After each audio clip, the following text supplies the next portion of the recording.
Hello. ನಮಸ್ಕಾರ ಸ್ನೇಹಿತರೆ, ಇವತ್ತಿನ ವಿಡಿಯೋ ಅಲ್ಲಿ ನಾನು it welcome to diary series ನ ಎಪಿಸೋಡ್ 3 ನ ಬ್ರೇಕ್ ಡೌನ್ ಮಾಡ್ತೀನಿ. ಮೊದಲೆರಡು ಎಪಿಸೋಡ್ಸ್ ನೋಡಿಲ್ಲ ಅಂದ್ರೆ ಡಿಸ್ಕ್ರಿಪ್ಷನ್ ಅಲ್ಲಿ ಪ್ಲೇ ಲಿಸ್ಟ್ ನ ಲಿಂಕ್ ಇದೆ ಸ್ನೇಹಿತರೆ, ಮಿಸ್ ಮಾಡದೆ ಆ ವಿಡಿಯೋಸ್ ನ ನೋಡಿ, ಯಾಕಂದ್ರೆ ಡೀಟೇಲ್ ಆಗಿ ಎಕ್ಸ್ಪ್ಲೈನ್ ಮಾಡಿದೀನಿ. ಆ ವಿಡಿಯೋಸ್ ಅಲ್ಲಿ ನಾನು ಹೇಳಿರೋ ಹಿಡನ್ ಡೀಟೇಲ್ಸ್ ಮತ್ತೆ ರೆಫರೆನ್ಸಸ್ ಇಲ್ಲೂ ಕೂಡ ಬೇಕಾಗುತ್ತೆ. ಹಾಗಾಗಿ ಆ ಎರಡು ಎಪಿಸೋಡ್ಸ್ ನ ನೋಡಿ ಆದ್ಮೇಲೆ ಈ ವಿಡಿಯೋ ನೋಡಿ ಸ್ನೇಹಿತರೆ. ಹಿಂದಿನ ಎಪಿಸೋಡ್ಸ್ ಗಿಂತ ಈ 3ನೇ ಎಪಿಸೋಡ್ ನನಗೆ ತುಂಬಾನೇ ಇಷ್ಟ ಆಯ್ತು, ಯಾಕಂದ್ರೆ ಕಥೆಯಲ್ಲಿ ಇನ್ನೂ ಆಳವಾಗಿ ಹೋಗುತ್ತೆ. ಎಲ್ಲದಕ್ಕಿಂತ ಮುಖ್ಯವಾಗಿ 1908ರಲ್ಲಿ ನಡೆದಿದ್ದ ಒಂದು ಇಂಪಾರ್ಟೆಂಟ್ ಘಟನೆಯ ಬಗ್ಗೆ ನಮಗೆ ಗೊತ್ತಾಗುತ್ತೆ. ಅಷ್ಟೇ ಅಲ್ಲ, ಎರಡು ಎಪಿಸೋಡ್ಸ್ ಆದ್ರೂ ಇನ್ನೂ ಇಟ್ ಪೆನಿವೈಸ್ ನ ರೂಪದಲ್ಲಿ ಬಂದಿಲ್ಲ. ಈ ಎಪಿಸೋಡ್ ಅಲ್ಲಿ ಪೆನಿವೈಸ್ ನ ಇಂಟ್ರೊಡಕ್ಷನ್ ಆಗುತ್ತೆ. ಈ ಎಪಿಸೋಡ್ ಅಲ್ಲೂ ತುಂಬಾನೇ ರೆಫರೆನ್ಸಸ್ ಮತ್ತೆ ಹಿಡನ್ ಡೀಟೇಲ್ಸ್ ಇದೆ ಸ್ನೇಹಿತರೆ. ವಿಡಿಯೋನ ಮಿಸ್ ಮಾಡದೆ ಕೊನೆವರೆಗೂ ನೋಡಿ. ಅದಕ್ಕಿಂತ ಮುಂಚೆ ಚಾನಲ್ಗೆ ನೀವೇನು ಸಬ್ಸ್ಕ್ರೈಬ್ ಆಗಿಲ್ಲ ಅಂದ್ರೆ ದಯವಿಟ್ಟು ಸಬ್ಸ್ಕ್ರೈಬ್ ಆಗಿ, ಮತ್ತೆ ನೋಟಿಫಿಕೇಶನ್ ಬೆಲ್ ಐಕನ್ ಆನ್ ಮಾಡೋದ್ರ ಜೊತೆಗೆ ಹೈಪ್ ಕೂಡ ಮಾಡಿ ಸ್ನೇಹಿತರೆ. ಹಿಂದಿನ ಎರಡು ಎಪಿಸೋಡ್ಸ್ ಅಲ್ಲಿ ನಾವು ನೋಡಿದ್ವಿ, ಇಟ್ ಮ್ಯೂಟೆಂಟ್ ಮಗುವಿನ ರೂಪದಲ್ಲಿ ಬಂದು ಮ್ಯಾಟಿ ಅನ್ನೋ ಹುಡುಗನ ಮೇಲೆ ದಾಳಿ ಮಾಡಿತ್ತು. ಅವನನ್ನ ಹುಡ್ಕೊಂಡು ಹೊರಟಿದ್ದ ಲಿಲಿ, ರಾನಿ, ಟೆಡಿ, ಫಿಲ್ ಮತ್ತೆ ಫಿಲ್ ನ ತಂಗಿ ಸೂಜಿ ಥಿಯೇಟರ್ ಅಲ್ಲಿ ಇದ್ದಾಗ ಇವರ ಮೇಲೆ ದಾಳಿ ಮಾಡಿ ರಾನಿ ಮತ್ತೆ ಲಿಲಿನ ಬಿಟ್ಟು ಬೇರೆ ಎಲ್ಲರನ್ನ ಆ ಮ್ಯೂಟೆಂಟ್ ಮಗು ಸಾಯಿಸಿತ್ತು. ಇದೇ ಥಿಯೇಟರ್ ಅಲ್ಲಿ ಕೆಲಸ ಮಾಡೋ ರಾನಿ ಅವರಪ್ಪ ಹ್ಯಾಂಕ್ ನ ಕಪ್ಪುಗೆ ಇದ್ದಾರೆ ಅನ್ನೋ ಒಂದೇ ಒಂದು ಕಾರಣಕ್ಕೆ ಪೊಲೀಸರು ಮತ್ತೆ ಪೊಲಿಟಿಷಿಯನ್ಸ್ ಎಲ್ಲ ಇವರನ್ನ ಟಾರ್ಗೆಟ್ ಮಾಡಿ ಲಿಲಿಗೆ ಬ್ಲಾಕ್ ಮೇಲ್ ಮಾಡಿ ಸುಳ್ಳು ಸ್ಟೇಟ್ಮೆಂಟ್ ತಗೊಂಡು ಹ್ಯಾಂಕ್ ಮಕ್ಕಳನ್ನ ಥಿಯೇಟರ್ ಅಲ್ಲಿ ಕೊಲೆ ಮಾಡಿದ್ದು ಅಂತ ಹೇಳಿ ಅರೆಸ್ಟ್ ಮಾಡ್ತಾರೆ. ಲಿಲಿ ಎಲ್ಲರನ್ನ ಸಾಯಿಸಿದ್ದು ಆ ಮ್ಯೂಟೆಂಟ್ ಮಗು ಅಂತ ಹೇಳಿದ್ರೆ ನಂಬೋದಿಲ್ಲ. ಆಮೇಲೆ ಜುನಿಪರ್ ಹಿಲ್ ಮೆಂಟಲ್ ಹಾಸ್ಪಿಟಲ್ ಗೆ ಕಳಿಸ್ತಾರೆ ಅಂತ ಸತ್ಯ ಹೇಳಿರಲ್ಲ. ಆದ್ರೂ ಕೂಡ ಇಟ್ ಸಾವನ್ನಪ್ಪಿರೋ ಇವಳ ತಂದೆಯ ರೂಪದಲ್ಲಿ ಬಂದು ಸೂಪರ್ ಮಾರ್ಕೆಟ್ ಅಲ್ಲಿ ಹೆದರಿಸಿದಾಗ ಇವಳು ವಿಚಿತ್ರವಾಗಿ ಆಡ್ತಿರೋದನ್ನ ನೋಡಿದ್ದ ಜನ ಇವಳ ತಾಯಿಗೆ ವಿಷಯ ತಿಳಿಸ್ತಾರೆ. ಇವ್ರ ಅಮ್ಮನೇ ಇವಳನ್ನ ಕರ್ಕೊಂಡು ಹೋಗಿ ಮೆಂಟಲ್ ಹಾಸ್ಪಿಟಲ್ ಗೆ ಬಿಟ್ಟು ಬರ್ತಾರೆ. ಅಷ್ಟೇ ಅಲ್ಲ, ಲೆರಾಯ್ನ ಹೆಂಡತಿ ಶಾರ್ಲೋಟ್ ಮತ್ತೆ ಮಗ ವಿಲ್ ಕೂಡ ಡೆರಿಗೆ ಬಂದಿದ್ದಾರೆ. ಮತ್ತೆ ಲೆರಾಯ್ ಮೇಲೆ ರಾತ್ರಿ ದಾಳಿ ಮಾಡಿಸಿ ಇವ್ರಿಗೆ ಎಷ್ಟು ಧೈರ್ಯ ಇದೆ ಅಂತ ಜನರಲ್ ಶಾ ಅವರೇ ಟೆಸ್ಟ್ ಮಾಡಿದ್ದಾರೆ ಅಂತ ಗೊತ್ತಾಗುತ್ತೆ. ಯಾಕಂದ್ರೆ ಲೆರಾಯ್ ತರ ಭಯ ಅಂದ್ರೆ ಏನು ಅಂತ ಗೊತ್ತಿಲ್ಲದೆ ಇರೋ ವ್ಯಕ್ತಿನೇ ಇವರ ಒಂದು ಸೀಕ್ರೆಟ್ ಪ್ರಾಜೆಕ್ಟ್ ಗೆ ಬೇಕಾಗಿರೋದು. ಏನು ಆ ಸೀಕ್ರೆಟ್ ಪ್ರಾಜೆಕ್ಟ್ ಅಂತ ನಮ್ಗೆ ಗೊತ್ತಾಗಿದೆ. ಮಿಲಿಟರಿ ಅವರು ಇಟ್ ನ ಹುಡುಕ್ತಾ ಇದ್ದಾರೆ. ಅದನ್ನ ವೆಪನ್ ತರ ಬಳಸ್ಕೊಂಡು ಶತ್ರು ದೇಶದವರ ಮನಸ್ಸಲ್ಲಿ ಭಯ ಹುಡ್ಸೋಕೆ. ಅದನ್ನ ಹುಡ್ಕೋಕೆ ಸಹಾಯ ಮಾಡ್ತಿರೋದು ಬೇರೆ ಯಾರು ಅಲ್ಲ, ಶೈನಿಂಗ್ ಪವರ್ಸ್ ಇರೋ ಡಿಕ್ ಹ್ಯಾಲೋರನ್. ಸೊ ಈಗ ಮುಂದೆ ಏನಾಗುತ್ತೆ ಅಂತ ಎಪಿಸೋಡ್ 3 ಅಲ್ಲಿ ನೋಡೋಣ. ಈ ಎಪಿಸೋಡ್ ನ ಕತೆ ಶುರು ಆಗೋದು 1908ರಲ್ಲಿ. ಹಿಂದಿನ ಎಪಿಸೋಡ್ ನ ವಿಡಿಯೋ ಅಲ್ಲೇ ಹೇಳಿದ್ದೆ ಸ್ನೇಹಿತರೆ, ಪ್ರೆಸೆಂಟ್ ಕತೆ ನಡೀತಾ ಇರೋದು 1962ರಲ್ಲಿ. ಮತ್ತೆ ಪೆನಿವೈಸ್ 22 ವರ್ಷಕ್ಕೊಮ್ಮೆ ಬಂದು ಮಕ್ಕಳನ್ನ ಬೇಟೆ ಆಡೋದಲ್ವಾ. ಹಾಗಾಗಿ ಸೀಸನ್ 1 ನ ಸ್ಟೋರಿ 1962ರಲ್ಲಿ ನಡೀತಾ ಇದೆ. ಸೀಸನ್ 2 ಅಲ್ಲಿ 27 ವರ್ಷಗಳ ಹಿಂದೆ 1935ರಲ್ಲಿ ಏನಾಗಿತ್ತು ಅಂತ ತೋರಿಸ್ತಾರೆ. ಸೀಸನ್ 3 ಅಲ್ಲಿ ಅದಕ್ಕಿಂತ 27 ವರ್ಷಗಳ ಹಿಂದೆ 1908ರಲ್ಲಿ ಏನಾಗಿತ್ತು ಅಂತ ನೋಡ್ತೀವಿ. ಈಗ್ಲೂ ಅಷ್ಟೇ 1908ರಲ್ಲಿ ನಡೆದಿದ್ದ ಒಂದು ಇಂಪಾರ್ಟೆಂಟ್ ಘಟನೆಯ ಬಗ್ಗೆ ತಿಳ್ಕೊಂತೀವಿ. ಆದ್ರೆ ಈ ವರ್ಷದಲ್ಲಿ ಪೆನಿವೈಸ್ ಏನೆಲ್ಲ ಮಾಡ್ದ ಅಂತ ನೋಡೋಕೆ ನಾವು ಸೀಸನ್ 3 ಬರೋವರೆಗೂ ಕಾಯ್ಲೇಬೇಕು. ನಾನು ಮುಂದೆ ಏನಾಗುತ್ತೆ ಅಂತ ಎಕ್ಸೈಟ್ಮೆಂಟ್ ತಡ್ಕೊಳಕ್ಕಾಗದೆ ಇಟ್ ನಾವೆಲ್ ನ ತರಿಸ್ಕೊಂಡೆ. ಇದನ್ನ ಓದಿ ಮುಂದೆ ಏನಾಗುತ್ತೆ ತಿಳ್ಕೊಳ್ಳೋಣ ಅಂತ. ಆದ್ರೆ ಬುಕ್ ನ ಸೈಜ್ ನೋಡಿನೇ ಭಯ ಆಗ್ತಿದೆ. 1908ರಲ್ಲೇ ದ ಶೈನಿಂಗ್ ಮೂವಿಯಲ್ಲಿ ಇರೋ ಓವರ್ಲುಕ್ ಹೋಟೆಲ್ ನ ಕಟ್ತಾ ಇದ್ರು. ತುಂಬಾನೇ ಜನ ಇಂಡಿಯನ್ಸ್ ಅಂದ್ರೆ ನೇಟಿವ್ ಅಮೆರಿಕನ್ಸ್ ನ ಸಾಯಿಸಿ ಅವರ ಭೂಮಿ ಮೇಲೆ ಹೋಟೆಲ್ ಕಟ್ತಿರ್ತಾರೆ. ದ ಶೈನಿಂಗ್ ಮೂವಿ ಡೀಟೇಲ್ ಆಗಿ ಎಕ್ಸ್ಪ್ಲೈನ್ ಬ್ರೇಕ್ ಡೌನ್ ಎಲ್ಲ ಮಾಡಿದ್ದೀನಿ ಸ್ನೇಹಿತರೆ, ನೋಡಿಲ್ಲ ಅಂದ್ರೆ ನೋಡಿ. ಯಾಕಂದ್ರೆ ಹಿಂದಿನ ಎಪಿಸೋಡ್ಸ್ ಅಲ್ಲೇ ಹೇಳಿದ ಹಾಗೆ ದ ಶೈನಿಂಗ್ ಮೂವಿ ಈ ಸೀರೀಸ್ ಎಲ್ಲ ಸ್ಟೀಫನ್ ಕಿಂಗ್ ಯೂನಿವರ್ಸ್ ಅಲ್ಲೇ ಬರೋದು. ಅದಕ್ಕೆ ಮೊದಲೇ ದ ಶೈನಿಂಗ್ ಮೂವಿನ ಎಕ್ಸ್ಪ್ಲೈನ್ ಮಾಡಿದೆ.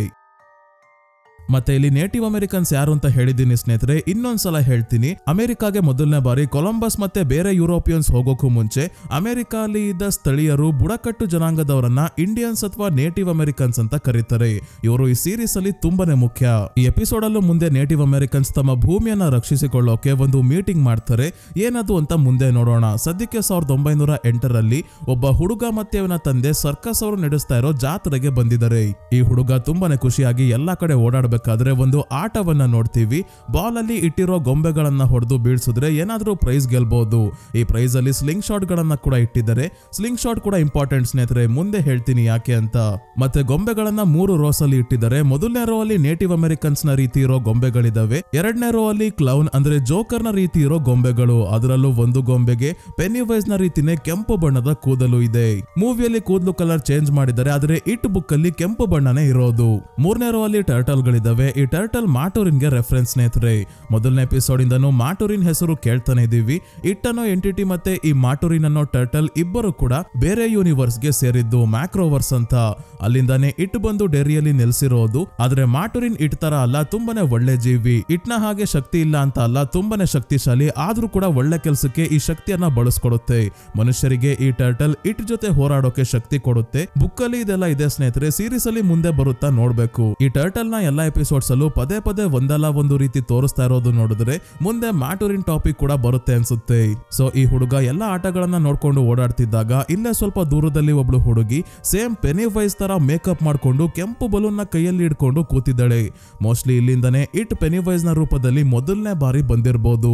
ಇವಳನ್ನ ನೋಡ್ತಾ ಹಾಗೆ ಈ ಹುಡುಗ ಫ್ರೀಕ್ ಶೋ ನಡೀತಾ ಇರೋ ಜಾಗಕ್ಕೆ ಬರ್ತಾನೆ. ಅದೇ ವಿಚಿತ್ರವಾಗಿ ಮೇಕಪ್ ಕಾಸ್ಟ್ಯೂಮ್ ಎಲ್ಲ ಹಾಕೊಂಡು ಜನರಿಗೆ ಹೆದರಿಸ್ತಾರಲ್ಲ ಆ ಶೋ. ಇಲ್ಲಿ ಅನೌನ್ಸ್ ಮಾಡ್ತಿರೋ ವ್ಯಕ್ತಿ ಈ ಹುಡುಗನನ್ನ ನೋಡಿ ಬಾರಪ್ಪ ಒಳಗೆ ಅದ್ಭುತವಾದ ಪ್ರಪಂಚನೇ ಇದೆ ಹೋಗು ಅಂತ ಕಳ್ಸಿ ನಗಾಡ್ತಾನೆ. ಯಾಕಂದ್ರೆ ಚಿಕ್ಕ ಮಕ್ಕಳು ಇದರ ಒಳಗೆ ಹೋದ್ರೆ ಇನ್ನ 2 ದಿನ ನಿದ್ದೆ ಮಾಡಲ್ಲ ಹಾಗಿರುತ್ತೆ. ಈ ಹುಡುಗ ಒಳಗೆ ಬಂದಾಗ ಇಲ್ಲಿ ಒಬ್ರು ಪಿಯಾನೋ ನುಡಿಸ್ತಾ ಇರೋ ವ್ಯಕ್ತಿಯನ್ನ ನೋಡಬಹುದು. ಇವರು ಬೇರೆ ಯಾರು ಅಲ್ಲ, ಇಟ್ ಮೂವೀಸ್ ಮತ್ತೆ ಸೀರೀಸ್ ನ ಡೈರೆಕ್ಟರ್ ಆಂಡಿ ಮುಶೆಟ್ಟಿ ಅವರು. ಇಲ್ಲಿ ಹುಡ್ದಾಗ್ಲಿಂದಾನೆ ದೇಹ ಅಟ್ಯಾಚ್ ಆಗಿರೋ ಇಬ್ರು ಟ್ವಿನ್ಸ್ ನ ನೋಡ್ತೀವಿ. ಸೇಮ್ ದ ಶೈನಿಂಗ್ ಮೂವಿಯಲ್ಲಿ ಇರೋ ಟ್ವಿನ್ಸ್ ನ ರೀತಿ. ಇವರನ್ನ ಹುಡುಗ ನೋಡ್ಬೇಕಾದ್ರೆ ಅಲ್ಲಿ ಇನ್ನೊಂದು ರೂಮ್ ಅಲ್ಲಿ ಯಾರೋ ಪಾಸ್ ಆದಂಗೆ ಕಾಣಿಸುತ್ತೆ. ಯಾರದು ಅಂತ ನೋಡೋಕೆ ಬಂದ್ರೆ ಕತ್ತಲಲ್ಲಿ ಇರೋ ಒಬ್ರು ತಾತ ಈ ಹುಡುಗನನ್ನ ತಮ್ಮ ಬಳಿ ಕರೀತಾರೆ. ಇವನು ಹತ್ರ ಹೋದಾಗ ಬೆಂಕಿ ಕಡ್ಡಿನ ಹಚ್ಚಿ ಕೈಯಲ್ಲಿ ಹಿಡ್ಕೊಂತಿದ್ದಂಗೆ ಇವರ ಒಂದು ಕಣ್ಣು 2 ಹಲ್ಲು ಇಲ್ದೇ ಇರೋ ಮುಖವನ್ನ ನೋಡ್ತೀವಿ. ಈ ರೀತಿಯ ಭಯಾನಕವಾದ ಮುಖವನ್ನ ನೋಡಿದ ಈ ಹುಡುಗ ತುಂಬಾನೇ ಹೆದರ್ಕೊಂಡು ಇಲ್ಲಿಂದ ಹೊರಗೆ ಓಡ್ ಬರ್ತಾನೆ. ತಾತ ಯಾವ್ದೋ ದುಷ್ಟಶಕ್ತಿ ಅಥವಾ ಆತ್ಮ ಅಲ್ಲ ಸ್ನೇಹಿತರೆ. ಇವರು ಫ್ರೀಕ್ ಶೋ ಅಲ್ಲಿ ಜನರಿಗೆ ಹೆದರಿಸೋಕೆ ಅಂತಾನೆ ಸ್ಕೆಲಿಟನ್ ಮ್ಯಾನ್ ಅನ್ನೋ ಪಾತ್ರವನ್ನ ಮಾಡ್ತಿದ್ದಾರೆ. ಹೊರಗೆ ಬೋರ್ಡ್ ಮೇಲೆ ಬ್ಯಾನರ್ ಗಳ ಮೇಲೆಲ್ಲ ಇವರ ಚಿತ್ರ ಕೂಡ ಇದೆ. ಇದೇ ಸಮಯಕ್ಕೆ ಇವರ ಅಪ್ಪ ಬಂದು ಯಾಕಪ್ಪ ಇದ್ರೊಳಗೆ ಹೋಗಿದ್ದೆ ತಗೋ ಅಂತ ಸ್ಲಿಂಗ್ ಶಾಟ್ ನ ಕೊಡ್ತಾರೆ. ಅಂದ್ರೆ ಇವರು ಆ ಬಾಲ್ ಇಂದ ಗೊಂಬೆ ಬೀಳ್ಸೋ ಆಟ ಆಡಿ ಗೆದ್ದು ಈ ಸ್ಲಿಂಗ್ ಶಾಟ್ ನ ಮಗನಿಗೋಸ್ಕರ ತಗೊಂಡ್ ಬಂದಿದ್ದಾರೆ. ಇವರು ಇಲ್ಲಿಂದ ಹೊರಟಾಗ ತುಂಬಾನೇ ಹತ್ತಿರದಿಂದ ಆ ಪೆನಿವೈಸ್ ನ ರೀತಿ ಮೇಕಪ್ ಹಾಕೊಂಡು ಕೂತಿರೋ ಹುಡುಗಿಯನ್ನ ನೋಡ್ತೀವಿ. ಇಲ್ಲೊಂದು ಇಂಟ್ರೆಸ್ಟಿಂಗ್ ಡೀಟೇಲ್ ಏನಂದ್ರೆ ಸ್ನೇಹಿತರೆ, ಇವಳ ಕೂದಲಲ್ಲಿ 2-3 ಕಡೆ ಬೆಲ್ಗಳಿರೋದನ್ನ ನೋಡಬಹುದು. ತಲೆ ಅಲ್ಲಾಡಿಸಿದಾಗ ಗೆಜ್ಜೆ ರೀತಿ ಶಬ್ದ ಮಾಡುತ್ತೆ ಇದು. ಪೆನಿವೈಸ್ ನ ತಲೆಯಲ್ಲೂ ಈ ಬೆಲ್ಗಳಿದಾವೆ ಸ್ನೇಹಿತರೆ. ಅದಕ್ಕೆ ಅವನು ಕೂಡ ತಲೆ ಅಲ್ಲಾಡಿಸಬೇಕಾದ್ರೆ ಅಥವಾ ಓಡಾಡ್ಬೇಕಾದ್ರೆ ಗೆಜ್ಜೆ ಶಬ್ದ ಕೇಳುತ್ತೆ. ಅಪ್ಪ ಮಗ ಇಬ್ರು ಕಾರಲ್ಲಿ ಮನೆ ಕಡೆ ಹೋಗ್ಬೇಕಾದ್ರೆ ಕಾರ್ ಇಂಜಿನ್ ಹೀಟ್ ಆಗಿ ಹೊಗೆ ಆಡ್ತಾ ಇದೆ. ಅದಕ್ಕೆ ಹತ್ರದಲ್ಲಿ ನೇಟಿವ್ ಅಮೆರಿಕನ್ಸ್ ನೀರನ್ನ ಮಾರ್ತಾ ಇದ್ದಾರೆ. ಇವರ ಹತ್ರ ನೀರ್ ತಗೊಂಡ್ ಬರೋಕೆ ಮಗನನ್ನ ಕಳಿಸ್ತಾರೆ. ಆದ್ರೆ ನೀರ್ ತಗೊಳ್ಳೋ ಅಷ್ಟು ದುಡ್ಡು ಇವರ ಹತ್ರ ಇಲ್ಲ. ಹಾಗಾಗಿ ಈ ಹುಡುಗ ತನ್ನ ಹತ್ರ ಇದ್ದ ಸ್ಲಿಂಗ್ ಶಾಟ್ ನ ಮಿಕ್ಕಿ ದುಡ್ಡಿಗೆ ಕೊಟ್ಟು ನೀರು ಕೊಂಡ್ಕೊಂಡ್ ಬರ್ತಾನೆ. ಈ ಹುಡುಗ ತನ್ನ ವಯಸ್ಸಿನ ನೇಟಿವ್ ಅಮೆರಿಕನ್ ಹುಡುಗಿಯನ್ನ ನೋಡಿ ಇವಳ ಜೊತೆ ಆಟ ಆಡೋಕೆ ಅವಾಗವಾಗ ಬರ್ತಿರ್ತಾನೆ. ಇಬ್ರು ಒಳ್ಳೆ ಫ್ರೆಂಡ್ಸ್ ಆಗ್ತಾರೆ. ಒಂದಿನ ಕಾಡಿನ ಹೊರಗೆ ಆಟ ಆಡ್ಬೇಕಾದ್ರೆ ಈ ಹುಡುಗ ಕಾಡಿನ ಒಳಗೆ ಓಡ್ ಹೋಗ್ಬಿಡ್ತಾನೆ. ಹುಡುಗಿ ಕಿರ್ಚ್ಕೊಂತಾ ಇದ್ದಾಳೆ ಕಾಡಿನ ಒಳಗೆ ಹೋಗ್ಬೇಡ ಅಂತ. ಆದ್ರೂ ಕೂಡ ಕೇಳಲ್ಲ. ಇವನು ಕಾಡಿಗೆ ಬರ್ತಿದ್ದಂಗೆ ದೂರದಲ್ಲಿ ಒಂದು ಮರದ ಹಿಂದೆ ಫ್ರೀಕ್ ಶೋ ಅಲ್ಲಿ ಇದ್ದ ತಾತ ಅಂದ್ರೆ ಸ್ಕೆಲಿಟನ್ ಮ್ಯಾನ್ ಇವನನ್ನ ಇಣುಕಿ ನೋಡ್ತಾ ಇದ್ದಾನೆ. ದೂರದಲ್ಲಿ ಇದ್ದವನು ಇದ್ದಕ್ಕಿದ್ದಂಗೆ ಹತ್ರ ಇರೋ ಮರದ ಹಿಂದೆ ಬರ್ತಾನೆ. ಹಾಗೆ ಹತ್ರ ಬರ್ತಾ ಬರ್ತಾ ಇವನ ಮುಂದೆನೆ ಬರ್ತಿದ್ದಂಗೆ ಹೆದರ್ಕೊಂಡು ಓಡೋಕೆ ಶುರು ಮಾಡ್ತಾನೆ. ಹಿಂದೆನೆ ತಾತ ಉಸೇನ್ ಬೋಲ್ಟ್ ತರ ಓಡ್ ಬರ್ತಾ ಇದ್ದಾರೆ. ಬರ್ತಾ ಬರ್ತಾ ಮಾನ್ಸ್ಟರ್ ನ ರೀತಿ ಬದಲಾಗಿ ಬಾಯಿ ತುಂಬಾ ಹಲ್ಲುಗಳು ಬರ್ತಿದ್ದಂಗೆ ನಮ್ಗೆ ಗೊತ್ತಾಯ್ತು ಇದು ಇಟ್ ಆಗಿದೆ. ಈ ಹುಡುಗ ಫ್ರೀಕ್ ಶೋ ಅಲ್ಲಿ ತಾತನ ನೋಡಿ ಹೆದರ್ಕೊಂಡಿದ್ನಲ್ಲ, ಅದಕ್ಕೆ ಅದೇ ರೂಪದಲ್ಲಿ ಇವನನ್ನ ಇನ್ನಷ್ಟು ಹೆದರಿಸಿ ಇವನನ್ನ ಸೇವಿಸೋಕೆ ಬಂದಿದೆ. ಹುಡುಗ ಕಾಲೆಡುವಿ ಬಿದ್ದ. ಇನ್ನೇನು ಇಟ್ ತನ್ನ ಬಾಯ್ ಓಪನ್ ಮಾಡಿ ಇವನಿಗೆ ತನ್ನ ಡೆಡ್ಲೈಟ್ಸ್ ಗಿಡ್ಲೈಟ್ಸ್ ತೋರಿಸ್ತು ಅನ್ನೋಷ್ಟ್ರಲ್ಲಿ ಆ ಹುಡುಗಿ ಬಂದು ಸ್ಲಿಂಗ್ ಶಾಟ್ ಇಂದ ಇಟ್ಗೆ ಕಲ್ಲಲ್ಲಿ ಹೊಡಿತಾಳೆ. ರಕ್ತ ಬರ್ತಿದೆ ಆದ್ರೆ ಕೆಳಗೆ ಬೀಳ್ತಿಲ್ಲ, ಮೇಲೆ ಹಾರ್ತಿದೆ. ಮೂವೀಸ್ ಅಲ್ಲೂ ನೋಡಿದೀವಿ ಸ್ನೇಹಿತರೆ, ಇಟ್ ನ ಒಂದು ರೂಪನೇ ಆಗಿರೋ ಪೆನಿವೈಸ್ ನ ರಕ್ತ ಕೂಡ ಮೇಲಕ್ಕೆ ಹೋಗೋದು, ಕೆಳಗೆ ಚೆಲ್ಲಲ್ಲ. ಮತ್ತೆ ಡೆಡ್ಲೈಟ್ಸ್ ಬಗ್ಗೆ ಹೇಳೋದಾದ್ರೆ ಮೂವಿಯಲ್ಲೂ ಪೆನಿವೈಸ್ ಬಾಯ್ ಓಪನ್ ಮಾಡಿ ಹೊಳಿತಾ ಇರೋ ಲೈಟ್ಸ್ ನ ತೋರಿಸ್ತಾನೆ. ಅದೇ ಡೆಡ್ ಲೈಟ್ಸ್ ಸ್ನೇಹಿತರೆ. ತುಂಬಾನೇ ಜನ ಹೇಳೋದೇನಂದ್ರೆ ಇಟ್ ನ ನಿಜವಾದ ರೂಪನೇ ಈ ಡೆಡ್ ಲೈಟ್ಸ್ ಅಂತ, ಆದ್ರೆ ಕನ್ಫರ್ಮ್ ಆಗಿಲ್ಲ. ಇದನ್ನ ನೋಡಿದ ಮನುಷ್ಯರು ಇನ್ಸ್ಟಂಟ್ ಆಗಿ ಸಾವನ್ನಪ್ತಾರೆ. ಇಲ್ಲ ಇಟ್ ಲೈಟ್ ನ ತೋರಿಸಿ ಯಾರನ್ನ ಬೇಕಾದ್ರೂ ಕಂಟ್ರೋಲ್ ಮಾಡಬಹುದು, ಪ್ಯಾರಲೈಸ್ ಎಲ್ಲ ಮಾಡಬಹುದು. ಇಟ್ ನ ಶಕ್ತಿ ಅಡಗಿರೋದೆ ಈ ಡೆಡ್ ಲೈಟ್ಸ್ ಅಲ್ಲಿ, ಯಾವಾಗ ಹೊರಗೆ ತರುತ್ತೆ ಹೇಳೋಕ್ಕಾಗಲ್ಲ. ಮತ್ತೆ ಸ್ಲಿಂಗ್ ಶಾಟ್ ನ ಒಂದು ವೆಪನ್ ರೀತಿ ಬಳಸೋದು ಇಟ್ ಬುಕ್ ಅಲ್ಲಿ ಹೇಳಿದರೆ. ಇದರಿಂದಾನೇ ಲೂಸರ್ಸ್ ಕ್ಲಬ್ ಅವರು ಇಟ್ ಮೇಲೆ ದಾಳಿ ಮಾಡೋದು, ಅಂದ್ರೆ ಜಾಸ್ತಿ ಸ್ಲಿಂಗ್ ಶಾಟ್ ನೇ ವೆಪನ್ ರೀತಿ ಬಳಸ್ತಾರೆ. ಈಗ ಆ ಹುಡುಗಿ ಸ್ಲಿಂಗ್ ಶಾಟ್ ಇಂದ ಇಟ್ ಮೇಲೆ ಕಲ್ ಹೊಡೆದು ಹುಡುಗನನ್ನ ಕರ್ಕೊಂಡು ಓಡ್ತಾಳೆ. ಕಾಡಿನಿಂದ ಹೊರಗೆ ಬರೋಷ್ಟ್ರಲ್ಲಿ ಇಟ್ ಇವರ ಮೇಲೆ ಹಾರ್ತಿದ್ದಂಗೆ ಇಲ್ಲಿಗೆ ಈ ಸೀನ್ ಕಟ್ ಆಗಿ ಸೀರೀಸ್ ನ ಇಂಟ್ರೋ ಬರುತ್ತೆ. ಈಗ ಪ್ರೆಸೆಂಟ್ ಗೆ ಬರ್ತೀವಿ. ಜುನಿಪರ್ ಹಿಲ್ ಮೆಂಟಲ್ ಹಾಸ್ಪಿಟಲ್ ಅಲ್ಲಿ ಟ್ರೀಟ್ಮೆಂಟ್ ಮುಗಿಸ್ಕೊಂಡು ಲಿಲಿ ವಾಪಸ್ ಮನೆಗೆ ಹೊರಟಿದ್ದಾಳೆ. ಇಲ್ಲಿ ಹಾಸ್ಪಿಟಲ್ ಸ್ಟಾಫ್ ಆಗಿರೋ ಇಂಗ್ರಿಡ್ ಅನ್ನೋ ಮಹಿಳೆಗೆ ತುಂಬಾನೇ ಹತ್ರ ಆಗಿದ್ಲು. ಇವರು ಕೂಡ ಲಿಲಿಯನ್ನ ತುಂಬಾನೇ ಚೆನ್ನಾಗಿ ನೋಡ್ಕೊಂತಿರ್ತಾರೆ. ಲಿಲಿ ಹೋಗೋಕ್ಕೂ ಮುಂಚೆ ನಾನು ಥಿಯೇಟರ್ ಅಲ್ಲಿ ನೋಡಿದ ಆ ಮ್ಯೂಟೆಂಟ್ ಮಗುವಿನ ಬಗ್ಗೆ ಯಾರಿಗೆ ಹೇಳಿದ್ರು ನಂಬೋದಿಲ್ಲ. ಸತ್ಯನೂ ಹೇಳೋಕಾಗ್ದೆ ನನ್ ಕಡೆಯಿಂದ ರಾನಿ ಅವರಪ್ಪ ಜೈಲಲ್ಲಿ ಇದ್ದಾರೆ ಅಂತ ನನಗೆ ತುಂಬಾನೇ ದುಃಖ ಆಗ್ತಿದೆ, ನೀವು ನನ್ ಜಾಗದಲ್ಲಿ ಇದ್ದಿದ್ರೆ ಏನ್ ಮಾಡ್ತಿದ್ರಿ ಅಂತ ಕೇಳಿದಾಗ ಇಂಗ್ರಿಡ್ ಹೇಳ್ತಾರೆ, ಜನ ತಮ್ಮ ಕಣ್ಣಾರೆ ನೋಡೋದನ್ನ ಮಾತ್ರ ನಂಬ್ತಾರೆ, ಅವರು ಕೂಡ ನೀನು ನೋಡಿರೋದನ್ನ ನೋಡಿದ್ರೆ ಖಂಡಿತ ನೀನ್ ಹೇಳ್ತಿರೋದು ನಿಜ ಅಂತ ನಂಬ್ತಾರೆ. ರಾನಿ ಜೊತೆ ಸೇರಿ ನೀನು ಈ ಸಮಸ್ಯೆಗೆ ಪರಿಹಾರ ಹುಡುಕ್ಬೇಕು ಅಂದಾಗ ಇವಳಿಗೆ ಅನ್ಸುತ್ತೆ ಇಟ್ ನಿಜವಾಗ್ಲೂ ಇದೆ ಅಂತ ಪ್ರೂವ್ ಮಾಡಿದ್ರೆ ಇವಳನ್ನ ಮತ್ತೆ ಮೆಂಟಲ್ ಹಾಸ್ಪಿಟಲ್ಗೆ ಕಳ್ಸಲ್ಲ, ರಾನಿ ಅವರಪ್ಪ ಕೂಡ ಜೈಲಿಂದ ಹೊರಗೆ ಬರ್ತಾರೆ ಅಂತ. ಇನ್ನೊಂದ್ ಕಡೆ ಜೈಲಲ್ಲಿ ಇರೋ ರಾನಿ ಅವರಪ್ಪ ಹ್ಯಾಂಕ್ ನ ತೋರಿಸ್ತಾರೆ. ಹ್ಯಾಂಕ್ ನ ಭೇಟಿಯಾಗೋಕೆ ಪೊಲೀಸ್ ಚೀಫ್ ಕ್ಲಿಂಟ್ ಬಂದು ಇವನಿಗೆ ಸಿಗರೇಟ್ ಕೊಡ್ತಾರೆ. ಮತ್ತೆ ಅವನ ಸಿಗರೇಟ್ ಬ್ರ್ಯಾಂಡ್ ಯಾವುದು ಅಂತ ಇವನ ಬಾಯಲ್ಲೇ ಕೇಳ್ಕೊಂಡು ಅದೇ ಬ್ರ್ಯಾಂಡ್ ನ ಸಿಗರೇಟ್ ಪ್ಯಾಕ್ ನ ತೋರಿಸಿ ಇದು ಕೂಡ ಥಿಯೇಟರ್ ಅಲ್ಲೇ ಮಕ್ಕಳು ಕೊಲೆ ಆದ ದಿನ ಸಿಕ್ಕಿದೆ ಅಂತ ಸುಳ್ಳು ಹೇಳ್ತಾರೆ. ಲಿಲಿಗೂ ಕೂಡ ಕ್ಲಿಂಟ್ ಹೀಗೆ ಬ್ಲಾಕ್ ಮೇಲ್ ಮಾಡಿದ್ರು, ನೀನು ಹ್ಯಾಂಕೆ ಕೊಲೆಗಾರ ಅಂತ ಹೇಳಿಲ್ಲ ಅಂದ್ರೆ ಜುನಿಪರ್ ಹಿಲ್ ಮೆಂಟಲ್ ಹಾಸ್ಪಿಟಲ್ಗೆ ಕಳಿಸ್ತೀನಿ ಅಂತ. ಅದಕ್ಕೆ ಲಿಲಿ ಹೆದರ್ಕೊಂಡು ಹ್ಯಾಂಕೆ ಕೊಲೆ ಮಾಡಿದ್ದು ಅಂತ ಸುಳ್ಳು ಹೇಳಿರ್ತಾಳೆ. ಈಗ್ಲೂ ಹ್ಯಾಂಕ್ ಹೇಳ್ತಾನೆ ಇದ್ದಾರೆ, ಅವತ್ತು ನಾನು ಮನೆಯಲ್ಲಿ ಇದ್ದೆ, ಥಿಯೇಟರ್ ಹತ್ರ ಇರ್ಲೇ ಇಲ್ಲ ಅಂತ. ಆದ್ರೆ ಕ್ಲಿಂಟ್ ಕೇಳ್ತಿಲ್ಲ, ನಿನ್ನಂತ ಮಕ್ಕಳನ್ನ ಕೊಲೆ ಮಾಡೋರಿಗೆ ಶಾಶಾಂಕ್ ಜೈಲಲ್ಲಿ ಏನ್ ಮಾಡ್ತಾರೆ ಗೊತ್ತಲ್ವಾ ಅಂತ ಹೇಳಿ ಹೋಗ್ತಾರೆ. ಶಾಶಾಂಕ್ ಹೆಸರು ಕೇಳಿ ನಿಮ್ಗೆ ಗೊತ್ತಾಗಿರುತ್ತೆ ಸ್ನೇಹಿತರೆ, ಜಗತ್ತಿನ ಅತ್ಯುತ್ತಮ ಮೂವೀಸ್ ಅಲ್ಲಿ ಒಂದಾದ ದ ಶಾಶಾಂಕ್ ರಿಡೆಂಪ್ಷನ್ ಮೂವಿಯಲ್ಲಿ ಇರೋ ಜೈಲ್ ಬಗ್ಗೆನೆ ಹೇಳ್ತಿರೋದು. ನಿಮ್ಗೆ ಆಶ್ಚರ್ಯ ಆಗ್ಬೋದು ಸ್ನೇಹಿತರೆ, ದ ಶಾಶಾಂಕ್ ರಿಡೆಂಪ್ಷನ್ ಮೂವಿ ಕೂಡ ಸ್ಟೀಫನ್ ಕಿಂಗ್ ಅವರೇ ಬರ್ದಿರೋ ನಾವೆಲ್ ಇಂದ ಇನ್ಸ್ಪೈರ್ ಆಗಿ ಮಾಡಿರೋದು. ಈ ಬುಕ್ ಕೂಡ ಸ್ಟೀಫನ್ ಕಿಂಗ್ ಯೂನಿವರ್ಸ್ ಗೆ ಸೇರುತ್ತೆ. ಈ ಕಡೆ ಡೆರ್ರಿ ಹೈಸ್ಕೂಲ್ ಅಲ್ಲಿ ಹ್ಯಾಂಕ್ ಅವರ ಮಗಳು ರಾನಿ ಸ್ಕೂಲ್ಗೆ ಬಂದಾಗ ಮೊದ್ಲಿನ ತರ ಎಲ್ಲರೂ ಈಗ್ಲೂ ಒಳ್ಳೆಯವಳನ್ನ ವಿಚಿತ್ರವಾಗಿ ನೋಡ್ತಾ ಇದ್ದಾರೆ. ಯಾವ ಎರಡು ಕಾರಣಕ್ಕೆ ಈ ರೀತಿ ನೋಡ್ತಿದ್ದಾರೆ ಅಂತ ಹಿಂದಿನ ಎಪಿಸೋಡ್ಸ್ ಅಲ್ಲಿ ಹೇಳಿದ್ದೀನಿ ಸ್ನೇಹಿತರೆ. ಒಂದು ಇವರಪ್ಪ ಕೊಲೆಗಾರ ಅನ್ಕೊಂಡಿದ್ದಾರೆ, ಇನ್ನೊಂದು ಇವಳು ಕಪ್ಪುಗೆ ಇದ್ದಾಳೆ ಅಂತ. ರಾನಿ ತನ್ನ ಲಾಕರ್ ಹತ್ರ ಬಂದಾಗ ಹ್ಯಾಚೆಟ್ ಹ್ಯಾಂಕ್ಸ್ ಗೋನಾ ಫ್ರೈ ಅಂತ ಯಾರೋ ತಮಾಷೆಗೆ ಬರ್ದಿದ್ದಾರೆ, ಅಂದ್ರೆ ರಾನಿ ಅವರ ಅಪ್ಪ ಫ್ರೈ ಆಗ್ತಾರೆ ಅಂತ. ಇದೇ ವಿಷಯವನ್ನ ಹಿಂದಿನ ಎಪಿಸೋಡ್ ಅಲ್ಲಿ ರಾನಿಯ ಸಾವನ್ನಪ್ಪಿರೋ ತಾಯಿಯ ರೂಪದಲ್ಲಿ ಬಂದಿದ್ದ ಇಟ್ ಹೇಳೋದು, ಇವಳನ್ನ ಹೆದರಿಸೋಕೆ. ಇದನ್ನ ಈಗ ತಾನೇ ಬರ್ದಿರೋದ್ರಿಂದ ರಾನಿ ಕೈಯಲ್ಲೇ ಅಳಿಸ್ತಾಳೆ. ಆಮೇಲೆ ಕೈ ತೊಳ್ಕೊಳ್ಳೋಕೆ ಬಂದಿದ್ದಾಗ ಇವಳ ಹತ್ರ ಲಿಲಿ ಬರ್ತಾಳೆ. ರಾನಿಗೆ ಇವಳ ಜೊತೆ ಮಾತಾಡೋಕು ಇಷ್ಟ ಇಲ್ಲ, ಆದ್ರೆ ಲಿಲಿ ತನ್ನ ಬಳಿ ಇರೋ ಕ್ಯಾಮ್ರಾ ತೋರಿಸಿ, ನಾನು ನಿನ್ನ ತಂದೆಯನ್ನ ಹೊರಗೆ ಕರ್ಕೊಂಡ್ ಬರೋಕೆ ಸಹಾಯ ಮಾಡ್ತೀನಿ, ನಾವು ಆ ಇಟ್ ಬಂದಾಗ ಅದರ ಫೋಟೋ ತಗೊಂಡು ಪೊಲೀಸ್ ಅವ್ರಿಗೆ ತೋರಿಸಿದ್ರೆ ನಾವು ಹೇಳ್ತಿರೋದು ನಿಜ ಅಂತ ನಂಬ್ತಾರೆ ಅಂತ ಹೇಳ್ತಾಳೆ. ಆದ್ರೆ ಸಮಸ್ಯೆ ಏನಂದ್ರೆ ಫೋಟೋ ತೆಗ್ದಾದ್ಮೇಲೆ ಇದು ಹಳೆ ಕ್ಯಾಮ್ರಾ ಅಲ್ವಾ, ಫಿಲ್ಮ್ ನ ಫೋಟೋ ಆಗಿ ಡೆವಲಪ್ ಮಾಡಬೇಕು. ಡೆವಲಪ್ ಮಾಡೋದು ಹೇಗೆ ಅಂತ ಇವ್ರಿಗೆ ಗೊತ್ತಿಲ್ಲ, ಗೊತ್ತಿರೋರ್ಗೆ ಕೊಟ್ರೆ ಫೋಟೋ ವಾಪಸ್ ಬರುತ್ತೆ ಅನ್ನೋ ಗ್ಯಾರಂಟಿ ಇಲ್ಲ. ಪೊಲೀಸ್ ಅವರು ಇದೆಲ್ಲ ಮುಚ್ಚಾಕ್ಬಹುದು. ಹಾಗಾಗಿ ಈ ಫೋಟೋ ಡೆವಲಪ್ ಮಾಡೋಕೆ ಯಾರನ್ನಾದ್ರೂ ಮೊದಲು ಹುಡ್ಕೋಕೆ ಡಿಸೈಡ್ ಮಾಡ್ತಾರೆ. ಮಿಲಿಟರಿ ಬೇಸ್ ಅಲ್ಲಿ ಕರ್ನಲ್ ಫುಲ್ಲರ್ ಮತ್ತೆ ಜನರಲ್ ಶಾ ಇಬ್ರು ಹಿಂದಿನ ಎಪಿಸೋಡ್ ನ ಕೊನೆಯಲ್ಲಿ ಬ್ರಾಡ್ಲಿ ಗ್ಯಾಂಗ್ ಅವರ ಕಾರ್ ಇವರಿಗೆ ಸಿಕ್ಕಿತ್ತಲ್ಲ ಅದರ ಬಗ್ಗೆ ಮಾತಾಡ್ತಿದ್ದಾರೆ. ನಾನು ಇಂಟ್ರೋ ಅಲ್ಲಿ ಹಿಡನ್ ಡೀಟೇಲ್ಸ್ ಬಗ್ಗೆ ಹೇಳ್ಬೇಕಾದ್ರೇನೆ ಈ ಬ್ರಾಡ್ಲಿ ಗ್ಯಾಂಗ್ ಅವರ ಬಗ್ಗೆ ಹೇಳಿದ್ದೆ ಸ್ನೇಹಿತರೆ. ಈ ಗ್ಯಾಂಗ್ ಗೆ ಸೇರಿದ ಕ್ರಿಮಿನಲ್ಸ್ ನ 1935ರಲ್ಲಿ ಜನರೇ ಶೂಟ್ ಮಾಡಿ ಸಾಯಿಸಿರ್ತಾರೆ. ಕರ್ನಲ್ ಫುಲ್ಲರ್ ಜನರಲ್ ಶಾಗೆ ಈ ಬ್ರಾಡ್ಲಿ ಗ್ಯಾಂಗ್ ಅವರ ಕಾರ್ನ ಸಂಪೂರ್ಣವಾಗಿ ಚೆಕ್ ಮಾಡಿದೀವಿ, ಕೇವಲ ಬುಲೆಟ್ಸ್ ಬಿದ್ದಿರೋ ಮಾರ್ಕ್ ಮತ್ತೆ ಗ್ಯಾಂಗ್ ಅವರ ಅಸ್ಥಿ ಪಂಜರಗಳು ಬಿಟ್ರೆ ಬೇರೆ ಏನು ಸಿಗ್ಲಿಲ್ಲ. ಆ ಕಾರ್ ಸಿಕ್ಕಿರೋ ಜಾಗದಲ್ಲೇ ಸುತ್ತಮುತ್ತ ಗುಂಡಿಯಾಗೆದ್ದು ನೋಡಿದ್ರು ಏನು ಸಿಗ್ಲಿಲ್ಲ ಅಂದಾಗ ನಾವು ಹುಡುಕ್ತಾ ಇರೋ ಇಟ್ಟನೋ ಎಂಟಿಟಿ ಕಾರ್ನ ಕಂಡಿಡಿಯೋಕು ಸುಮಾರು 300 ವರ್ಷದ ಹಿಂದೆ ಇಲ್ಲಿಗೆ ಬಂದು ಭೂಮಿ ಒಳಗೆ ನೆಲೆಸಿದೆ. ಅದನ್ನ ಹುಡುಕ್ಬೇಕು ಅಂದ್ರೆ ಡಿಕ್ ಹ್ಯಾಲೋರನ್ಗೆ ಆ ಜಾಗಕ್ಕೆ ಸಂಬಂಧಿಸಿದ ವಸ್ತು ಏನಾದ್ರೂ ಬೇಕು ಅಂತ ಹೇಳ್ತಾರೆ ಜನರಲ್ ಶಾ. ಇದಕ್ಕೆ ಫುಲ್ಲರ್ ಬ್ರಾಡ್ಲಿ ಗ್ಯಾಂಗ್ ಅವ್ರನ್ನ ಜನ 1935ರಲ್ಲಿ ಸಾಯಿಸಿದ್ದು ಒಬ್ರು ಐ ವಿಟ್ನೆಸ್ ಇಟ್ನ ಒಂದು ರೂಪದಲ್ಲಿ ನೋಡಿದರೆ ಅಂತ ಹೇಳ್ತಾರೆ. ಅದು ಇಂಟ್ರೋ ಅಲ್ಲೇ ಇದೆ ಸ್ನೇಹಿತರೆ. ಬ್ರಾಡ್ಲಿ ಗ್ಯಾಂಗ್ ನ ಜನ ಶೂಟ್ ಮಾಡಿ ಸಾಯಿಸಬೇಕಾದ್ರೆ ಪೆನಿವೈಸ್ ಒಂದು ಬಿಲ್ಡಿಂಗ್ ನ ಕಿಟಕಿಯಿಂದ ಹೊರಗೆ ಬಂದು ಶೂಟ್ ಮಾಡ್ತಿರೋದು ಜನ ನೋಡಿರ್ತಾರೆ.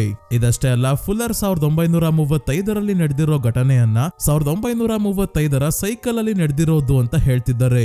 ಅಂದ್ರೆ ಅವರಿಗೆ ಇಟ್ ಬಗ್ಗೆ ತುಂಬಾನೇ ವಿಷಯ ಗೊತ್ತಾಗಿದೆ. 27 ವರ್ಷಕ್ಕೊಮ್ಮೆ ಇಟ್ ಬರೋದು, ಇದನ್ನ ಸೈಕಲ್ ಅಂತ ಕರಿತಾ ಇದ್ದಾರೆ. 1908ರಲ್ಲಿ ಒಂದು ಸೈಕಲ್, 1935ರಲ್ಲಿ ಒಂದು ಸೈಕಲ್, ಈಗ ಪ್ರೆಸೆಂಟ್ ಅಲ್ಲಿ 1962ರ ಸೈಕಲ್ ನಡೀತಾ ಇದೆ. ಜನರಲ್ ಶಾ ಹೇಳ್ತಾರೆ, ಡಿಕ್ ಹ್ಯಾಲೋರನ್ನ ಇಲ್ಲೇ ಬೇಸಲ್ಲಿ ಕೂರಿಸ್ಕೊಂಡು ಸಿಕ್ಕಿರೋ ವಸ್ತುಗಳನ್ನ ಅವನಿಗೆ ಕೊಟ್ಟು ಇಟ್ಟೆಲ್ಲಿದೆ ತೋರ್ಸು ಅಂದ್ರೆ ನಾವು ಅದನ್ನ ತಲುಪೋದು ಲೇಟ್ ಆಗ್ಬಹುದು. ಹಾಗಾಗಿ ಅವನನ್ನ ಮೇಜರ್ ಲೆರಾಯ್ ಜೊತೆ ಹೆಲಿಕಾಪ್ಟರ್ ಅಲ್ಲಿ ಕಳ್ಸೋಣ. ಅವನಿಗೆ ಇಟ್ಟಿರೋ ಜಾಗ ಗೊತ್ತಾಗ್ಬೇಕು ಅಂದ್ರೆ ನನ್ನ ಹತ್ರ ಆ ಜಾಗಕ್ಕೆ ಸಂಬಂಧಿಸಿದ ಒಂದು ವಸ್ತು ಇದೆ ಅಂತ ಹೇಳಿ ತಮ್ಮ ಸಿಗಾರ್ ಬಾಕ್ಸ್ ನ ತೆಗಿತಾರೆ. ಇದರ ಒಳಗೆ ಸಿಗಾರ್ ಗಳಿಲ್ಲ, ಬೇರೆ ಏನೋ ಇದೆ. ಅದೇನು ಅಂತ ಇನ್ನ ಸ್ವಲ್ಪ ಹೊತ್ತಲ್ಲೇ ಗೊತ್ತಾಗುತ್ತೆ. ಡಿಕ್ ಹ್ಯಾಲೋರನ್ ಗೆ ಶೈನಿಂಗ್ ಪವರ್ಸ್ ಇದೆ ಸ್ನೇಹಿತರೆ. ಹಿಂದಿನ ಎಪಿಸೋಡ್ಸ್ ಮತ್ತೆ ದ ಶೈನಿಂಗ್ ಮೂವಿ ವಿಡಿಯೋ ಅಲ್ಲೂ ಹೇಳಿದ್ದೀನಿ. ಒಂದು ಜಾಗಕ್ಕೆ ಸಂಬಂಧಪಟ್ಟಂಗೆ ಹಿಂದೆ ನಡೆದಿರೋ ಘಟನೆ, ಮುಂದೆ ನಡೆಯೋ ಘಟನೆ, ಈಗ ಏನ್ ನಡೀತಿದೆ ಅದೆಲ್ಲ ಗೊತ್ತಾಗುತ್ತೆ. ಅದಕ್ಕೆ ಇಲ್ಲಿವರೆಗೂ ಏನ್ ಮಾಡ್ತಿದ್ದಾರೆ ಅಂದ್ರೆ ಸೀಕ್ರೆಟ್ ಪ್ರಾಜೆಕ್ಟ್ ಅಂತ ಹೇಳಿ ಎಲ್ಲೆಲ್ಲಿ ಗುಂಡಿಯಾಗಿತ್ತಿದಾರೋ ಅಲ್ಲಿ ಒಂದಲ್ಲ ಒಂದು ವಸ್ತು ಸಿಕ್ಕಿದೆ. ಆ ವಸ್ತುವನ್ನ ಟಚ್ ಮಾಡಿದಾಗ ಅವರನ್ನ ಇಟ್ ಸಾಯಿಸಿದ್ಯೋ ಇಲ್ವೋ, ಸಾಯಿಸಿದ್ರೆ ಎಲ್ಲಿಂದ ಬಂದು ಸಾಯಿಸ್ತು ಅಂತ ವಿಷನ್ ಅಲ್ಲಿ ಇವನಿಗೆ ಕಾಣಿಸುತ್ತೆ. ಅದೇ ರೀತಿ ಈಗ್ಲೂ ಕೂಡ ಡಿಕ್ ನ ನಂಬಿ ಇಟ್ ಎಲ್ಲಿದೆ ಅಂತ ಹುಡುಕ್ತಾ ಇರೋದು. ಸೊ ಈಗ ಲೆರಾಯ್ ಮತ್ತೆ ಪಾಲಿನ ಬೇಸ್ಗೆ ಕರೆಸ್ಕೊಂಡು ಕಲ್ಲಲ್ಲಿ ಫುಲ್ಲರ್ ಹೇಳ್ತಾರೆ ಡಿಕ್ ಯಾವ ದಿಕ್ಕಿಗೆ ಹೋಗ್ಬೇಕು ಅಂತ ಹೇಳ್ತಾನೋ ಅದೇ ದಿಕ್ಕಿಗೆ ಹೋಗಿ, ಬೇರೆ ಏನೋ ಕೆಲಸ ಇಲ್ಲ ಅಂತ ಹೇಳಿ ಕಳಿಸ್ತಾರೆ. ಡಿಕ್ಗೆ ಜನರಲ್ ಶಾ ಅವರ ಆ ಸಿಗಾರ್ ಬಾಕ್ಸ್ ಕೂಡ ಕೊಟ್ಟು ಕಳಿಸಿದ್ದಾರೆ. ಇವ್ರು ಹೇಳ್ದಂಗೆ ಪಾಲಿ ಮತ್ತೆ ಲೆರಾಯ್ ಹೆಲಿಕಾಪ್ಟರ್ ಅಲ್ಲಿ ಡಿಕ್ ನ ಕರ್ಕೊಂಡು ಹೊಡ್ತಾರೆ. ಆದ್ರೆ ಇವರಿಗೆ ಡಿಕ್ ನ ಶೈನಿಂಗ್ ಪವರ್ಸ್ ಬಗ್ಗೆ ಗೊತ್ತಿಲ್ವಲ್ಲ, ಹಾಗಾಗಿ ಎಲ್ಲಿಗೆ ಯಾಕೆ ಹೋಗ್ತಿದ್ದಾರೆ ಅಂತ ಗೊತ್ತಾಗ್ತಿಲ್ಲ. ಅದಕ್ಕೆ ಲೆರಾಯ್ ಡಿಕ್ಗೆ ಕೇಳ್ತಾನೆ, ಯಾಕಪ್ಪ ಸಿಗಾರ್ ಬಾಕ್ಸ್ ಇಟ್ಕೊಂಡು ಕೂತಿದ್ಯಾ, ಏನ್ ವಿಷಯ ಅಂತ. ಆದ್ರೆ ಡಿಕ್ ಇದ್ರಲ್ಲಿ ಸಿಗಾರ್ ಇಲ್ಲ, ಸದ್ಯಕ್ಕೆ ನಿಮಗೆ ಏನ್ ಹೇಳಿದ್ರು ಅರ್ಥ ಆಗಲ್ಲ ಬಿಡಿ ಅಂತ ಹೇಳ್ತಾನೆ. ತನ್ನ ಶೈನಿಂಗ್ ಪವರ್ಸ್ ಬಗ್ಗೆ ಈಗ್ಲೇ ಇವರಿಗೆ ಹೇಳಲ್ಲ. ಕೊನೆಗೂ ಡಿಕ್ ಈ ಸಿಗಾರ್ ಬಾಕ್ಸ್ ನ ಓಪನ್ ಮಾಡಿದಾಗ ಒಳಗಿರೋದು ಒಂದು ಸ್ಲಿಂಗ್ ಶಾಟ್. 1908ರಲ್ಲಿ ತಾತನ ರೂಪದಲ್ಲಿ ಇದ್ದ ಇಟ್ನ ತಡೆಯೋಕೆ ಮತ್ತೆ ಹುಡುಗನನ್ನ ಕಾಪಾಡೋಕೆ ಆ ಹುಡುಗಿ ಇದೇ ಸ್ಲಿಂಗ್ ಶಾಟ್ ನ ಬಳಸಿದ್ದು. ಇದನ್ನ ಟಚ್ ಮಾಡ್ತಿದ್ದಂಗೆ ಅವತ್ತು ಏನಾಗಿತ್ತು ಅಂತೆಲ್ಲ ಡಿಕ್ಗೆ ವಿಷನ್ ಅಲ್ಲಿ ಕಾಣಿಸುತ್ತೆ. ನಾವು ಕೂಡ ಇಟ್ ಅವತ್ತು ದಾಳಿ ಮಾಡಿದಾಗ ಏನಾಯ್ತು ಅಂತ ನೋಡ್ತೀವಿ. ಆ ಹುಡುಗ ಮತ್ತೆ ಹುಡುಗಿ ಇಬ್ಬರು ಕೂಡ ಇಟ್ ಇವ್ರಿಗೆ ಏನಾದ್ರೂ ಮಾಡೋ ಅಷ್ಟ್ರಲ್ಲೇ ಕಾಡಿನಿಂದ ಹೊರಗೆ ಓಡ್ ಬಂದಿರ್ತಾರೆ. ಹುಡುಗಿ ಹೇಳ್ತಾಳೆ ಅದು ಕಾಡಿನಿಂದ ಹೊರಗೆ ಬರಲ್ಲ, ಸ್ವಲ್ಪ ಉಸಿರಾಡೋ, ಏನ್ ಟೆನ್ಷನ್ ತಗೋಬೇಡ ಅಂತ. ಯಾಕೆ ಹೊರಗೆ ಬರಲ್ಲ ಅಂತ ಹುಡುಗಿಗೆ ಕೇಳಿದಾಗ ನಿನಗೆ ಒಂದು ಸೀಕ್ರೆಟ್ ಬಗ್ಗೆ ಹೇಳ್ತೀನಿ, ಯಾರಿಗೂ ಹೇಳ್ಬೇಡ ಅಂತ ಹೇಳ್ತಾಳೆ. ಆದ್ರೆ ಏನ್ ಸೀಕ್ರೆಟ್ ಅದು ಅಂತ ಹೇಳೋದನ್ನ ಈಗ್ಲೇ ತೋರ್ಸಲ್ಲ, ಮುಂದೆ ತೋರಿಸಬಹುದು. ನನಗನ್ಸೋ ಪ್ರಕಾರ ಆಗ ಇಟ್ನ ಇದೇ ಕಾಡಿನಲ್ಲಿ ನೇಟಿವ್ ಅಮೆರಿಕನ್ಸ್ ಬಂಧಿಸಿದ್ರು ಅಂತ ಕಾಣುತ್ತೆ. The Shining movie breakdown ಅಲ್ಲೂ ಹೇಳಿದ್ದೆ ಸ್ನೇಹಿತರೆ, ನೇಟಿವ್ ಅಮೆರಿಕನ್ಸ್ ಪ್ರಕೃತಿಯನ್ನೇ ಪೂಜೆ ಮಾಡ್ತಿದ್ದವರು. ತಮ್ಮ ಆಚರಣೆ ರಿಚುವಲ್ಸ್ ಇಂದ ಕಾಡಿನ ಅಮಾನುಷ ಶಕ್ತಿಗಳನ್ನ ಬಳಸ್ಕೊಂಡು ತಮ್ಮನ್ನ ತಾವು ರಕ್ಷಿಸ್ಕೊಳ್ತಾ ಇದ್ರು. ಅದೇ ಶಕ್ತಿಯನ್ನ ಬಳಸ್ಕೊಂಡು ಯಾವ್ದೋ ಆಚರಣೆ ಮಾಡಿ ಇದೇ ಕಾಡಿನಲ್ಲಿ ಇಟ್ನ ಬಂಧಿಸಿದ್ರು ಅಂತ ಕಾಣುತ್ತೆ. ಆಮೇಲೆ ಏನೋ ಆಗಿ ಅದು ಹೊರಗೆ ಬಂದಿರಬಹುದು. ಕೆಲವರು ಹೇಳೋದೇನಂದ್ರೆ 1962ರಷ್ಟೊತ್ತಿಗೆ ಡೆರಿ ಟೌನ್ ತುಂಬಾನೇ ದೊಡ್ಡದಾಗಿ ಬೆಳೆದಿರುತ್ತೆ. ಕಾಡಿದ್ದ ಜಾಗದಲ್ಲೇ ಕಾಡನ್ನ ಕಟ್ ಮಾಡಿ ಅಲ್ಲೇ ಡೆರಿ ಟೌನ್ ನ ಕಟ್ಟಿರ್ಬೋದು ಅಂತ. ಆದ್ರೆ ನಿಜ ಏನು ಅಂತ ಮುಂದೆ ನೋಡ್ಬೇಕು. ಈಗ ಸದ್ಯಕ್ಕೆ ಈ ಹುಡುಗಿಯನ್ನ ತೋರಿಸ್ತಾ ಹಾಗೆ ಒಂದ್ ಒಳ್ಳೆ ಟ್ರಾನ್ಸಿಷನ್ ನ ನೋಡ್ತೀವಿ. ಹುಡುಗಿ ಹೋಗಿ ಈಗ ಪ್ರೆಸೆಂಟ್ ಅಲ್ಲಿ ಇರೋ ರೋಸ್ ನ ನಾವು ನೋಡ್ತೀವಿ. ಅಂದ್ರೆ ಈ ಹುಡುಗಿ ಬೇರೆ ಯಾರು ಅಲ್ಲ ಸ್ನೇಹಿತರೆ, ಪ್ರೆಸೆಂಟ್ ಅಲ್ಲಿ ಸೆಕೆಂಡ್ ಹ್ಯಾಂಡ್ ಸ್ಟೋರ್ ಓನರ್ ಆಗಿರೋ ರೋಸ್ ಆಗಿದ್ದಾರೆ. ಹಿಂದಿನ ಎಪಿಸೋಡ್ ಅಲ್ಲಿ ಲೆರಾಯ್ ತನ್ನ ಮಗ ವಿಲ್ಗೋಸ್ಕರ ಇವರ ಸ್ಟೋರ್ ಇಂದಾನೆ ಟೆಲಿಸ್ಕೋಪ್ ತಗೊಂಡ್ ಬಂದು ಕೊಟ್ಟಿದ್ದು. ಮತ್ತೆ ಲೆರಾಯ್ ನ ಹೆಂಡತಿ ಶಾರ್ಲೋಟ್ ಕೂಡ ರೋಸ್ ನ ಸ್ಟೋರ್ ಅಲ್ಲಿ ಭೇಟಿಯಾಗಿರ್ತಾಳೆ. ಇನ್ನೊಂದು ಶಾಕಿಂಗ್ ವಿಷಯ ಏನ್ ಗೊತ್ತಾ, ರೋಸ್ ಜೊತೆ ಇದ್ದ ಆ ಚಿಕ್ಕ ಹುಡುಗ ಬೇರೆ ಯಾರು ಅಲ್ಲ, ಜನರಲ್ ಶಾ ಆಗಿದ್ದಾರೆ. ಅವರು ಚಿಕ್ಕವರಿದ್ದಾಗ್ಲೇ ಇಟ್ ಬಗ್ಗೆ ಗೊತ್ತಿದ್ರು ಕೂಡ ಇಟ್ನ ವೆಪನ್ ನ ರೀತಿ ಬಳಸ್ಕೊಳ್ಳೋ ಸಾಹಸಕ್ಕೆ ಯಾಕೆ ಕೈ ಹಾಕಿದ್ದಾರೆ ಅಂತ ಸದ್ಯಕ್ಕೆ ಗೊತ್ತಾಗಲ್ಲ.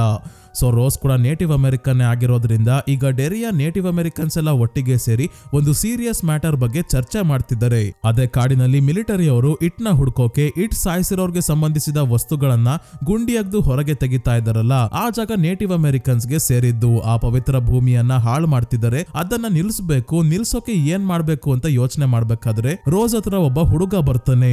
ಹಿಂದಿನ ಎಪಿಸೋಡ್ ಅಲ್ಲಿ ಗುಂಡಿ ಅಗಿತಾ ಇರೋ ಜಾಗವನ್ನ ಕಾಡಿನಲ್ಲಿ ನಿಂತ್ಕೊಂಡು ಒಂದಷ್ಟು ಜನ ನೇಟಿವ್ ಅಮೆರಿಕನ್ಸ್ ನೋಡ್ತಿದ್ರು ಅಂತ ಹೇಳಿದ್ನಲ್ಲ, ಅಲ್ಲೇ ಈ ಹುಡುಗ ಕೂಡ ಇದ್ದ.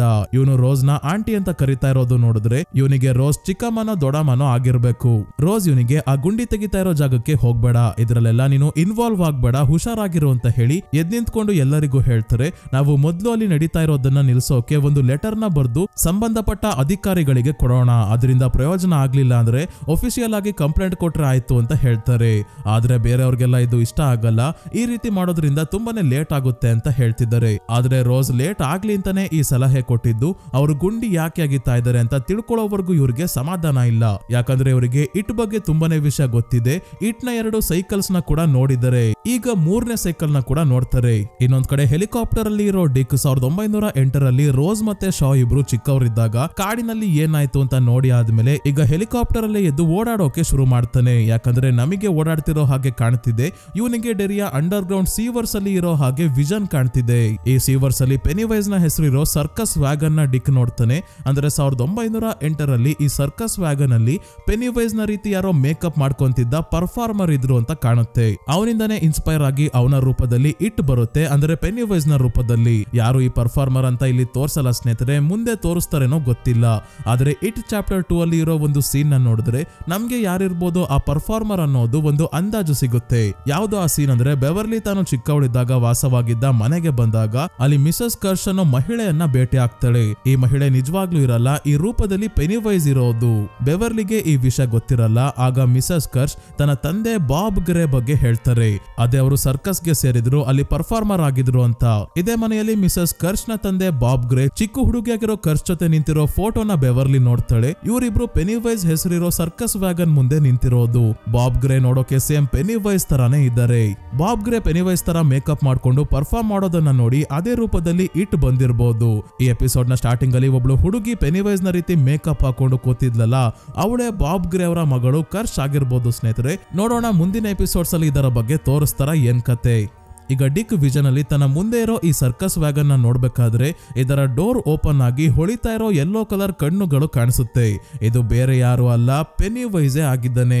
ಯಾರ್ ನೀನು ಅಂತ ಪೆನಿವೈಸ್ ಕೇಳ್ತಾನೆ. ಇದೇನಪ್ಪ ಪೆನಿವೈಸೇ ಕಾಣ್ತಿಲ್ಲ ನಿಮಗೆ ಅಂತ ಡೌಟ್ ಬರ್ಬೋದು, ನೋಡೋಕೆ ಕಾಣಿಸ್ತಿಲ್ಲ, ಆದ್ರೆ ಯಾರ್ ನೀನು ಅಂತ ಕೇಳೋ ವಾಯ್ಸ್ ಪೆನಿವೈಸ್ ದೇ. ನಿಮಗೆ ಗೊತ್ತಿರಬಹುದು ಸ್ನೇಹಿತರೆ, ಇಟ್ ಮೂವೀಸ್ ಅಲ್ಲಿ ಪೆನಿವೈಸ್ ನ ಕ್ಯಾರೆಕ್ಟರ್ ಮಾಡಿರೋದು ಬಿಲ್ ಸ್ಕಾರ್ಸ್ಗಾರ್ಡ್ ಅವರು. ಈ ಸೀರೀಸ್ ಅಲ್ಲೂ ಅವರೇ ಪೆನಿವೈಸ್ ನ ಕ್ಯಾರೆಕ್ಟರ್ ಮಾಡ್ತಿದ್ದಾರೆ, ಅವರ ವಾಯ್ಸ್ ಇಲ್ಲಿ ಬಂದಿದ್ದು.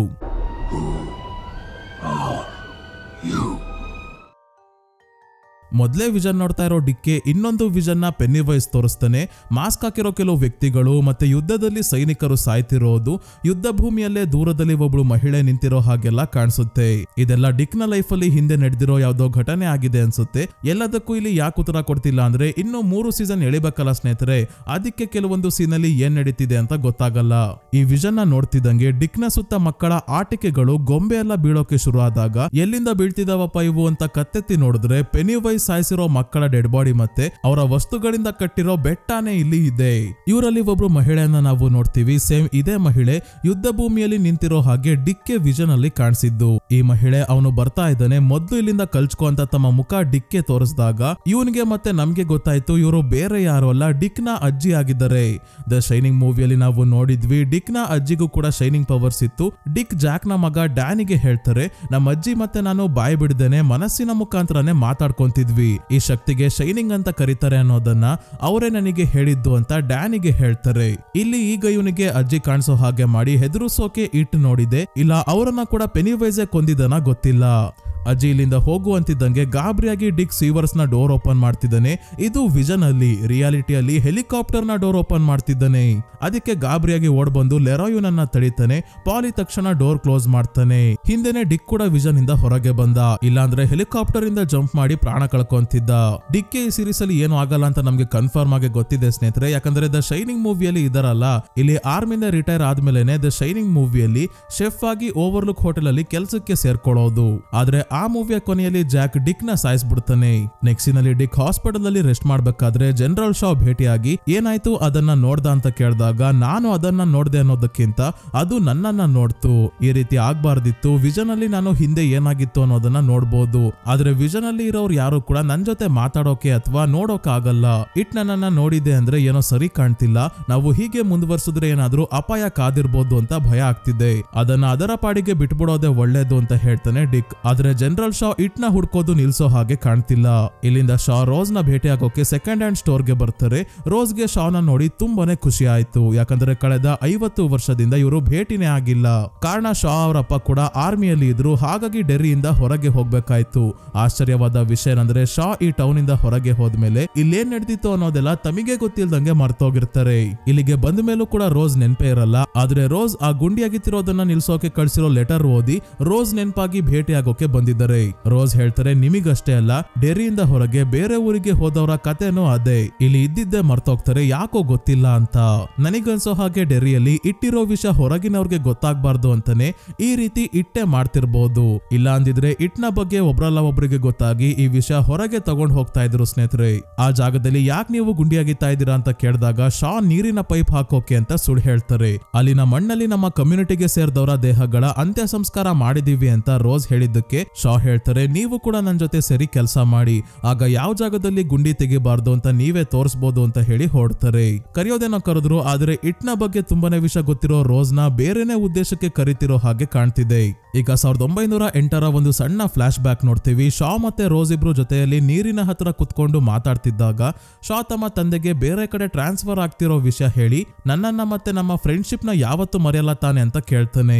ಇದಕ್ಕೆ ರೋಸ್ ತನ್ನ ಹತ್ರ ಇರೋ ಸ್ಲಿಂಗ್ ಶಾಟ್ ನ ಇವನಿಗೆ ವಾಪಸ್ ಕೊಟ್ಟು ಇದನ್ನ ನಿನ್ ಹತ್ರ ಇಟ್ಕೋ, ನಾನು ನಿನಗೆ ನೆನ್ಪಿರ್ತೀನಿ ಅಂತ ಅನ್ಸುತ್ತೆ. ಆದ್ರೆ ಈ ಟೌನ್ ಇಂದ ಹೊರಗೆ ಹೋದವರು ಇಲ್ಲಿ ಇದ್ದು ಕಳೆದಿರೋ ಕ್ಷಣಗಳನ್ನ ಮರ್ತೋಗ್ತಾರೆ, ಯಾಕೋ ಗೊತ್ತಿಲ್ಲ ಅಂತ ಹೇಳ್ತಾಳೆ. ಸೇಮ್ ಪ್ರೆಸೆಂಟ್ ಅಲ್ಲಿ ಹೇಳ್ದಂಗೆ ಈಗ ಪ್ರೆಸೆಂಟ್ ಗೆ ಬರ್ತೀವಿ. ರಾನಿ ಮತ್ತೆ ಲಿಲಿ ವಿಲ್ ಮತ್ತೆ ಅವನ ಫ್ರೆಂಡ್ ರಿಚ್ ನ ಭೇಟಿಯಾಗಿ ಫೋಟೋ ಡೆವಲಪ್ ಮಾಡೋಕೆ ಬರುತ್ತಾ ಅಂತ ಕೇಳ್ತಿದ್ದಾರೆ. ಯಾಕಂದ್ರೆ ವಿಲ್ ಸೈನ್ಸ್ ಬಗ್ಗೆ ಓದೋದು ತುಂಬಾನೇ ತಿಳ್ಕೊಂಡಿರೋದು ಹಿಂದಿನ ಎಪಿಸೋಡ್ ಅಲ್ಲೇ ರಾನಿಗೆ ಗೊತ್ತಾಗಿದೆ.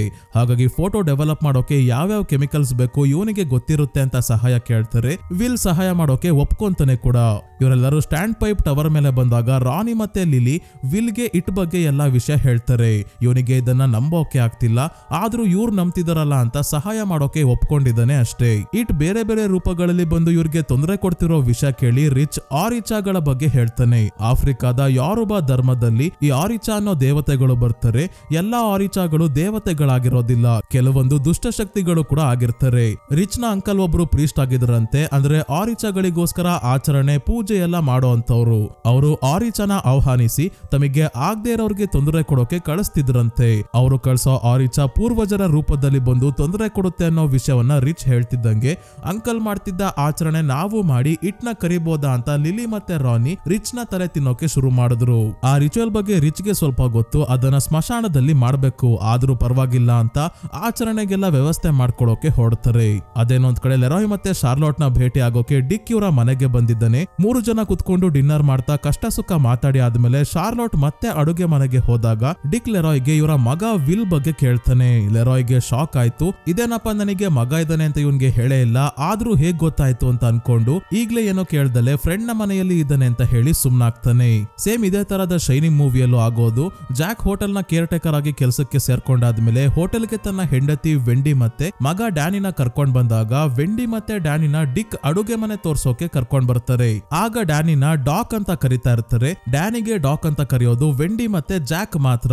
ಈ ವಿಷಯ ಬೇರೆ ಯಾರಿಗೂ ಗೊತ್ತೇ ಇರಲ್ಲ, ಆದ್ರೆ ಡಿಕ್ಗೆ ತಮ್ಮ ಶೈನಿಂಗ್ ಪವರ್ಸ್ ಇಂದ ಗೊತ್ತಾಗಿರುತ್ತೆ.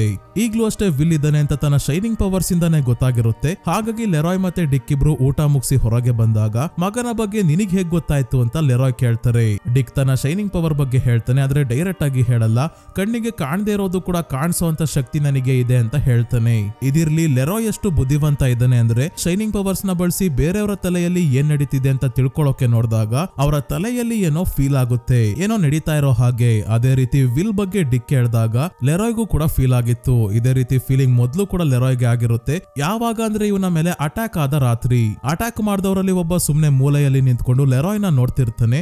ಆಗ ಮೈಂಡ್ ಅಲ್ಲಿ ಏನೋ ವಿಚಿತ್ರವಾದ ಫೀಲಿಂಗ್ ಲೆರಾಯ್ಗೆ ಬಂದಿರುತ್ತೆ. ಅಂದ್ರೆ ಅವತ್ತು ಅಟ್ಯಾಕ್ ಮಾಡಿದವರಲ್ಲಿ ಒಬ್ಬ ಡಿಕ್ ಕೂಡ ಅಂತ ಗೊತ್ತಾಯ್ತು. ಹೌದು ಅಂತ ಡಿಕ್ ಒಪ್ಕೊಂತಾನೆ. ಜನರಲ್ ಶಾನೆ ಅಲ್ವಾ ಲೆರಾಯ್ ಎಷ್ಟು ಧೈರ್ಯವಂತ ಅಂತ ಚೆಕ್ ಮಾಡೋಕೆ ಅಟ್ಯಾಕ್ ಮಾಡಿಸಿದ್ದು. ಇವನ ಮೈಂಡ್ ಅಲ್ಲಿ ಏನ್ ನಡೀತಿದೆ ಅಂತ ತಿಳ್ಕೊಳ್ಳೋಕೆ ಡಿಕ್ ನ ಕಳ್ಸಿರ್ತಾರೆ. ಅದಕ್ಕೆ ಡಿಕ್ ಸೈಡ್ ಅಲ್ಲಿ ಸುಮ್ನೆ ನಿಂತ್ಕೊಂಡು ತನ್ನ ಶೈನಿಂಗ್ ಪವರ್ಸ್ ಇಂದ ಲೆರಾಯ್ ನ ತಲೆಯಲ್ಲಿ ಏನ್ ನಡೀತಿದೆ ಅಂತ ತಿಳ್ಕೊಂಡಿದ್ದಾನೆ. ಡಿಕ್ ಹೇಳ್ತಾನೆ, ಅವತ್ತು ನಿನ್ ತಲೆಗೆ ಗನ್ ಪಾಯಿಂಟ್ ಮಾಡಿ ಸಾಯಿಸ್ತೀವಿ ಅಂತ ಹೆದರಿಸಿದ್ರು ಕೂಡ ನೀನು ಸ್ವಲ್ಪನೂ ಹೆದರುಕೊಳ್ಳಿಲ್ಲ. ಅದೇ ಜಾಗದಲ್ಲಿ ಬೇರೆಯವರು ಇದ್ದಿದ್ರೆ ಕಳೆದಿರೋ ಇಡೀ ಜೀವನ ಹೆಂಡತಿ ಮಕ್ಕಳು ತಾತ ಅಜ್ಜಿನೆಲ್ಲ ನೆನ್ಪು ಮಾಡ್ಕೊಂತಿದ್ರು. ಆದ್ರೆ ನೀನು ಅಂತ ಸಿಚುವೇಶನ್ ಅಲ್ಲೂ ನಿನ್ನ ಸುತ್ತಮುತ್ತ ಏನ್ ನಡೀತಿದೆ ಅಂತ ಇನ್ಫಾರ್ಮೇಶನ್ ಕಲೆಕ್ಟ್ ಮಾಡ್ತಿದ್ದೆ, ನನ್ನನ್ನ ಗಮನಿಸ್ತಾ ಇದೆ, ಜೊತೆಗೆ ಗನ್ ಯಾವ ಕಂಪ್ನಿದು ಅಂತೆಲ್ಲ ಗಮನಿಸಿದ್ಯಾ. ಆಗ್ಲೇ ನಿನ್ನಂತ ವ್ಯಕ್ತಿನ ಎದುರು ಹಾಕೊಳ್ಳೋದು ಒಳ್ಳೇದಲ್ಲ ಅಂತ ನನಗೆ ಗೊತ್ತಾಯ್ತು ಅಂತ ಹೇಳ್ತಾನೆ ಡಿಕ್. ಲೆರಾಯ್ ಹೆಲಿಕಾಪ್ಟರ್ ಅಲ್ಲಿ ಏನಾಯ್ತು ಅಂತ ಕೇಳೋ ಅಷ್ಟ್ರಲ್ಲೇ ಶಾರ್ಲೋಟ್ ಬಂದು ಸ್ವೀಟ್ ಮಾಡಿದೀನಿ ಬನ್ನಿ ಅಂತ ಇಬ್ಬರನ್ನ ಕರೀತಾಳೆ. ಹಾಗಾಗಿ ಲೆರಾಯ್ಗೆ ವಿಷಯ ಗೊತ್ತಾಗ್ಲಿಲ್ಲ. ಈ ಕಡೆ ವಿಲ್, ರಿಚ್, ಲಿಲಿ ಮತ್ತೆ ರಾನಿ ಸ್ಮಶಾನಕ್ಕೆ ಬಂದಿದ್ದಾರೆ. ರಿಚ್ ತನ್ನ ಅಂಕಲ್ ಮಾಡಿದ ರಿಚುವಲ್ ನ ಇಲ್ಲಿ ಮತ್ತೆ ಮಾಡೋಕೆ ಟ್ರೈ ಮಾಡ್ತಿದ್ದಾನೆ. ಕ್ಯಾಂಡಲ್ ಗಿಂಡಲ್ ಎಲ್ಲ ಹಚ್ಕೊಂಡು ಎಲ್ಲರೂ ಸರ್ಕಲ್ ಅಲ್ಲಿ ಕುತ್ಕೊಂಡಾಗ ರಿಚ್ ಸ್ಪ್ಯಾನಿಷ್ ಅಲ್ಲಿ ಮಂತ್ರಗಳನ್ನ ಹೇಳೋಕೆ ಶುರು ಮಾಡ್ತಾನೆ. ಆದ್ರೆ ಇದರಿಂದ ಏನು ಆಗಲ್ಲ. ಏನೇನೋ ಟ್ರೈ ಮಾಡ್ತಾರೆ, ಆದ್ರೆ ಪ್ರಯೋಜನ ಆಗಲ್ಲ. ರಿಚ್ ಬೇರೆ ಒಂದ್ಸಲ ನಮ್ಮ ಅಂಕಲ್ ಈ ರೀತಿ ಮಾಡೋಕೆ ಹೇಳಿದ್ದು ಅಂತಾನೆ, ಇನ್ನೊಂದ್ಸಲ ಅಂಕಲ್ ಮಾಡೋದನ್ನ ನೋಡಿದ ಕಸಿನ್ ಹೇಳಿದ್ದು ಅಂತ ಹೇಳ್ತಿದ್ದಾನೆ. ಅದಕ್ಕೆ ರಾನಿಗೆ ಕೋಪ ಬಂತು. ಏನ್ ಮಾಡ್ಬೇಕು ಅಂತಾನೆ ಸರಿಯಾಗಿ ಗೊತ್ತಿಲ್ಲ ಅಂದ್ಮೇಲೆ ಇದೆಲ್ಲ ಯಾಕೆ ಮಾಡ್ದೆ, ಇಷ್ಟೊತ್ತು ಮಾಡಿದ್ದಕ್ಕೆ ಏನೋ ಅರ್ಥನೇ ಇಲ್ವಾ ಅಂದಾಗ ದೆವ್ವ ಮಾನ್ಸ್ಟರ್ಗೆಲ್ಲ ಕೂಡ ಎಲ್ಲ ಅರ್ಥ ಇದೆ, ಒಂದ್ ನಿಮಿಷ ತಾಳು ಏನ್ ಮಾಡ್ಬೋದು ನೋಡೋಣ ಅಂತ ಹೇಳ್ಬಿಡ್ತಾನೆ ವಿಲ್. ಹಾಗಾದ್ರೆ ನಾವ್ ಹೇಳ್ತಿರೋದು ಸುಳ್ಳು ಅಂತನಾ, ಹಾಗೆ ಹೀಗೆ ಅಂತ ರಾನಿ ಬೈದು ಕೋಪ ಮಾಡ್ಕೊಂಡು ಇಲ್ಲಿಂದ ಹೊರಡ್ತಾಳೆ. ಲಿಲಿ ಕೂಡ ಇವಳ ಜೊತೆಯಲ್ಲೇ ಹೋಗ್ಬೇಕಾದ್ರೆ ಇಲ್ಲಿ ಸೀರಿಯಸ್ ಆಗಿದ್ದ ಜೀಸಸ್ ನ ಸ್ಟ್ಯಾಚು ಸ್ಮೈಲ್ ಮಾಡೋಕೆ ಶುರು ಮಾಡುತ್ತೆ. ರಾನಿ ಮತ್ತೆ ಲಿಲಿ ಸ್ಮಶಾನದ ಗೇಟ್ ಹತ್ರ ಹೋಗ್ತಿದ್ರೆ ಗೇಟೇ ಇವರಿಂದ ದೂರ ಹೋಗ್ತಿದೆ. ನೋಡ್ತಿದ್ದಂಗೆ ಭೂಮಿ ಒಳಗೆ ಕುಸಿಯೋಕೆ ಶುರು ಆಯ್ತು. ಇದೊಂದು ಕಡಿಮೆ ಇತ್ತು ಅಂತ ಟೆಡಿ ಮತ್ತೆ ಸೂಜಿಯ ಆತ್ಮ ಬೇರೆ ಬರುತ್ತೆ. ರಿಚ್ ಹತ್ರ ಒಬ್ಬ ಹುಡುಗನ ಆತ್ಮ ಬರುತ್ತೆ. ಮೋಸ್ಟ್ಲಿ ಇವನ ಕಸಿನ್ ನ ಆತ್ಮ ಇರಬೇಕು. ಆತ್ಮಗಳೆಲ್ಲ ದಾಳಿ ಮಾಡೋಕೆ ಬಂದಾಗ ಲಿಲಿ ತನ್ನ ಕ್ಯಾಮ್ರಾ ಇಂದ ಟೆಡಿಯ ಫೋಟೋ ತೆಕ್ಕೊಂತಾಳೆ. ಆದ್ರೆ ಕ್ಯಾಮ್ರಾ ಮರಕ್ಕೆ ಸಿಗಾಕೊಳ್ಳುತ್ತೆ. ಈ ಕ್ಯಾಮ್ರಾನ ರಾನಿ ಎತ್ಕೊಂಡು ಸೂಜಿಯ ಫೋಟೋ ಏನೋ ತೆಕ್ಕೊಂತಾಳೆ. ಆದ್ರೆ ಟೆಡಿ ಇವಳ ಮುಂದೆ ಸಡನ್ ಆಗಿ ಬಂದಾಗ ಹೆದರ್ಕೊಂಡು ಕೆಳಗೆ ಬೀಳಿಸ್ತಾಳೆ. ಹಿಂದೆನೆ ರಿಚ್ ಕ್ಯಾಮ್ರಾ ಎತ್ಕೊಂಡ. ಅದೇ ವಿಲ್ ನ ಸೂಜಿ ಡಿಸ್ಟ್ರಾಕ್ಟ್ ಮಾಡಿ ಮೇಲಿಂದ ಕೆಳಗೆ ಬೀಳೋ ಹಾಗೆ ಮಾಡ್ತಾಳೆ. ಆದ್ರೆ ವಿಲ್ ಗೆ ಜಾಸ್ತಿ ಏನು ಏಟ್ ಆಗ್ಲಿಲ್ಲ. ರಿಚ್ ಇವನ ಮುಂದೆನೆ ಸೈಕಲ್ ಅಲ್ಲಿ ಹೋಗ್ಬೇಕಾದ್ರೆ ಕ್ಯಾಮ್ರಾ ಬೀಳಿಸ್ಕೊಂಡು ಹೋದ. ಕೊನೆಗೂ ರಿಚ್, ರಾನಿ ಮತ್ತೆ ಲಿಲಿ ಸ್ಮಶಾನದಿಂದ ಹೊರಗೆ ಬಂದ್ರು. ಆದ್ರೆ ವಿಲ್ ಕ್ಯಾಮ್ರಾ ಎತ್ಕೊಂಡು ಬಿದ್ದೋಗಿರೋ ಒಂದು ಹಳೆ ಬಿಲ್ಡಿಂಗ್ ಹತ್ರ ನಿಂತಿದ್ದಾಗ ಇದರ ಒಳಗೆ ಯಾರೋ ಕ್ಲೌನ್ ನ ರೀತಿ ಬಟ್ಟೆ ಹಾಕಿರೋರು ಸಡನ್ ಆಗಿ ಪಾಸ್ ಆದಂಗೆ ಕಾಣಿಸುತ್ತೆ. ಯಾರದು ಅಂತ ನೋಡೋಕೆ ವಿಲ್ ಒಳಗೆ ಬಂದ್ರೆ ಆ ಕ್ಲೌನ್ ನ ರೀತಿ ಕಾಸ್ಟ್ಯೂಮ್ ಹಾಕಿರೋನ ಕೈ ನೋಡಿನೇ ಹೆದರ್ಕೊಂಡು ವಿಲ್ ಫೋಟೋ ತೆಗ್ದ. ಮತ್ತೆ ತಕ್ಷಣ ಇಲ್ಲಿಂದ ತನ್ನ ಫ್ರೆಂಡ್ಸ್ ಹತ್ರ ಓಡ್ ಬರ್ತಾನೆ. ಇಲ್ಲಿ ನಾವು ಗಮನಿಸಬೇಕಾಗಿರೋ ವಿಷಯ ಏನಂದ್ರೆ ಟೆಡಿ ಮತ್ತೆ ಸೂಜಿಯ ಆತ್ಮಗಳು ಮಾತ್ರ ಯಾಕೆ ಇಲ್ಲಿ ಬಂದಿದ್ದು, ಫಿಲ್ ಮತ್ತೆ ಮ್ಯಾಟಿಯ ಆತ್ಮ ಯಾಕೆ ಬರ್ಲಿಲ್ಲ ಅಂತ. ಹಿಂದಿನ ಎಪಿಸೋಡ್ ಅಲ್ಲೂ ಅಷ್ಟೇ ಲಿಲಿ ಸೂಪರ್ ಮಾರ್ಕೆಟ್ ಗೆ ಹೋಗಿದ್ದಾಗ ಕಾರ್ನ್ ಫ್ಲೆಕ್ಸ್ ಬಾಕ್ಸ್ ಮೇಲೆ ಈ 4 ಮಕ್ಕಳ ಫೋಟೋಸ್ ಇತ್ತು. ಆದ್ರೆ ಕೇವಲ ಟೆಡಿ ಮತ್ತೆ ಸೂಜಿಯ ಫೋಟೋ ಕೊಳ್ತೋಗಿರೋ ಡೆಡ್ ಬಾಡಿ ಆದಂಗ್ ಕಾಣಿಸುತ್ತೆ. ಇದರಿಂದ ಮ್ಯಾಟಿ ಮತ್ತೆ ಫಿಲ್ ಗೆ ಇನ್ನು ಏನು ಆಗಿಲ್ವಾ ಅಥವಾ ಇದಕ್ಕೆ ಬೇರೆ ಏನಾದ್ರೂ ಕಾರಣ ಇದೆಯಾ ಅಂತ ಮುಂದೆ ನೋಡ್ಬೇಕು. ಈಗ ಈ ಫ್ರೆಂಡ್ಸ್ ಎಲ್ಲ ತಕ್ಷಣ ಸ್ಕೂಲ್ಗೆ ಯಾರಿಗೂ ಕಾಣದಂಗೆ ಓಡ್ ಬರ್ತಾರೆ ಫೋಟೋ ಡೆವಲಪ್ ಮಾಡೋಕೆ. ವಿಲ್ ಬೇಕಾಗಿರೋ ಕೆಮಿಕಲ್ಸ್ ಎಲ್ಲ ತಗೊಂಡು ಪ್ರೋಸೆಸ್ ಶುರು ಮಾಡಿ ಕೊನೆಗೂ ಫೋಟೋ ಡೆವಲಪ್ ಮಾಡಿದಾಗ ಟೆಡಿ ಮತ್ತೆ ಸೂಜಿಯ ಆತ್ಮಗಳು ನೀಟಾಗಿ ಕಾಣಿಸ್ತಾ ಇದೆ. ಈ 2 ಫೋಟೋಗಿಂತ ಮುಖ್ಯವಾಗಿ ವಿಲ್ ತೆಗೆದ ಫೋಟೋ ಅಲ್ಲಿ ಪೆನಿ ವೈಸ್ ನಿಂತಿರೋದು ಕಾಣಿಸ್ತಿದೆ. ಆದ್ರೆ ಸ್ಪಷ್ಟವಾಗಿ ಕಾಣ್ತಿಲ್ಲ. ಇವ್ರಿಗೆ ಪೆನಿ ವೈಸ್ ಯಾರು ಅಂತ ಗೊತ್ತಿಲ್ವಲ್ಲ. ಅದಕ್ಕೆ ವಿಲ್ ಹೇಳ್ತಾನೆ ಯಾರೋ ಕ್ಲೌನ್ ನ ರೀತಿ ಕಾಸ್ಟ್ಯೂಮ್ ಹಾಕೊಂಡು ನಿಂತಿದ್ದಾರೆ ಅಂತ. ಸೊ ಸ್ನೇಹಿತರೆ, ಈ ಎಪಿಸೋಡ್ ಇಲ್ಲಿಗೆ ಮುಗಿಯುತ್ತೆ. ಮುಂದಿನ ವಾರ ನೆಕ್ಸ್ಟ್ ಎಪಿಸೋಡ್ ರಿಲೀಸ್ ಆಗ್ತಿದ್ದಂಗೆ ಆದಷ್ಟು ಬೇಗ ವಿಡಿಯೋ ಮಾಡೋಕೆ ಟ್ರೈ ಮಾಡ್ತೀನಿ ಸ್ನೇಹಿತರೆ. ವಾರಕ್ಕೆ ಒಂದು ಎಪಿಸೋಡ್ ರಿಲೀಸ್ ಆಗ್ತಿರೋದೇ ಸಮಸ್ಯೆ. ಇಲ್ಲ ಅಂದ್ರೆ ಒಟ್ಟಿಗೆ ಎಲ್ಲವನ್ನ ನೋಡಿ ಡೀಟೇಲ್ ಆಗಿ ಒಂದೇ ಸಲ ಎಕ್ಸ್ಪ್ಲೈನ್ ಮಾಡ್ತಿದ್ದೆ. ಸ್ಟೋರಿ ತುಂಬಾನೇ ಇಂಟ್ರೆಸ್ಟಿಂಗ್ ಆಗ್ತಾ ಹೋಗ್ತಾ ಇದೆ ಸ್ನೇಹಿತರೆ. ಪೆನಿ ವೈಸ್ ಬರೋದನ್ನೇ ಎಲ್ಲರೂ ಕಾಯ್ತಾ ಇದ್ದಾರೆ. ನೋಡೋಣ ಮುಂದಿನ ಎಪಿಸೋಡ್ ಇಲ್ಲ 5ನೇ ಎಪಿಸೋಡ್ ಅಲ್ಲಿ ಪೆನಿ ವೈಸ್ ಬರ್ಬೋದು. ಅದಾದ್ಮೇಲೆ ಪೆನಿ ವೈಸ್ ತನ್ನ ನಿಜವಾದ ಆಟ ಶುರು ಮಾಡಿದಾಗ ಈ ಸೀರೀಸ್ ನೆಕ್ಸ್ಟ್ ಲೆವೆಲ್ ಅಲ್ಲಿ ಹೋಗೋದಂತೂ ಪಕ್ಕ. ಸೊ ಈ ವಿಡಿಯೋ ನಿಮ್ಗೆ ಹೇಗೆ ಅನಿಸ್ತು ಅಂತ ಕಮೆಂಟ್ ಮಾಡಿ ತಿಳಿಸಿ ಸ್ನೇಹಿತರೆ. ವಿಡಿಯೋ ಇಷ್ಟ ಆಗಿದ್ರೆ ಲೈಕ್ ಮಾಡಿ, ಚಾನಲ್ಗೆ ಸಬ್ಸ್ಕ್ರೈಬ್ ಆಗೋದ್ರ ಜೊತೆಗೆ ಹೈಪ್ ಕೂಡ ಮಾಡಿ. ಇದೇ ರೀತಿಯ ವಿಡಿಯೋವಿನೊಂದಿಗೆ ಮತ್ತೆ ನಿಮ್ಮನ್ನ ಭೇಟಿ ಆಗ್ತೀನಿ. ಧನ್ಯವಾದಗಳು.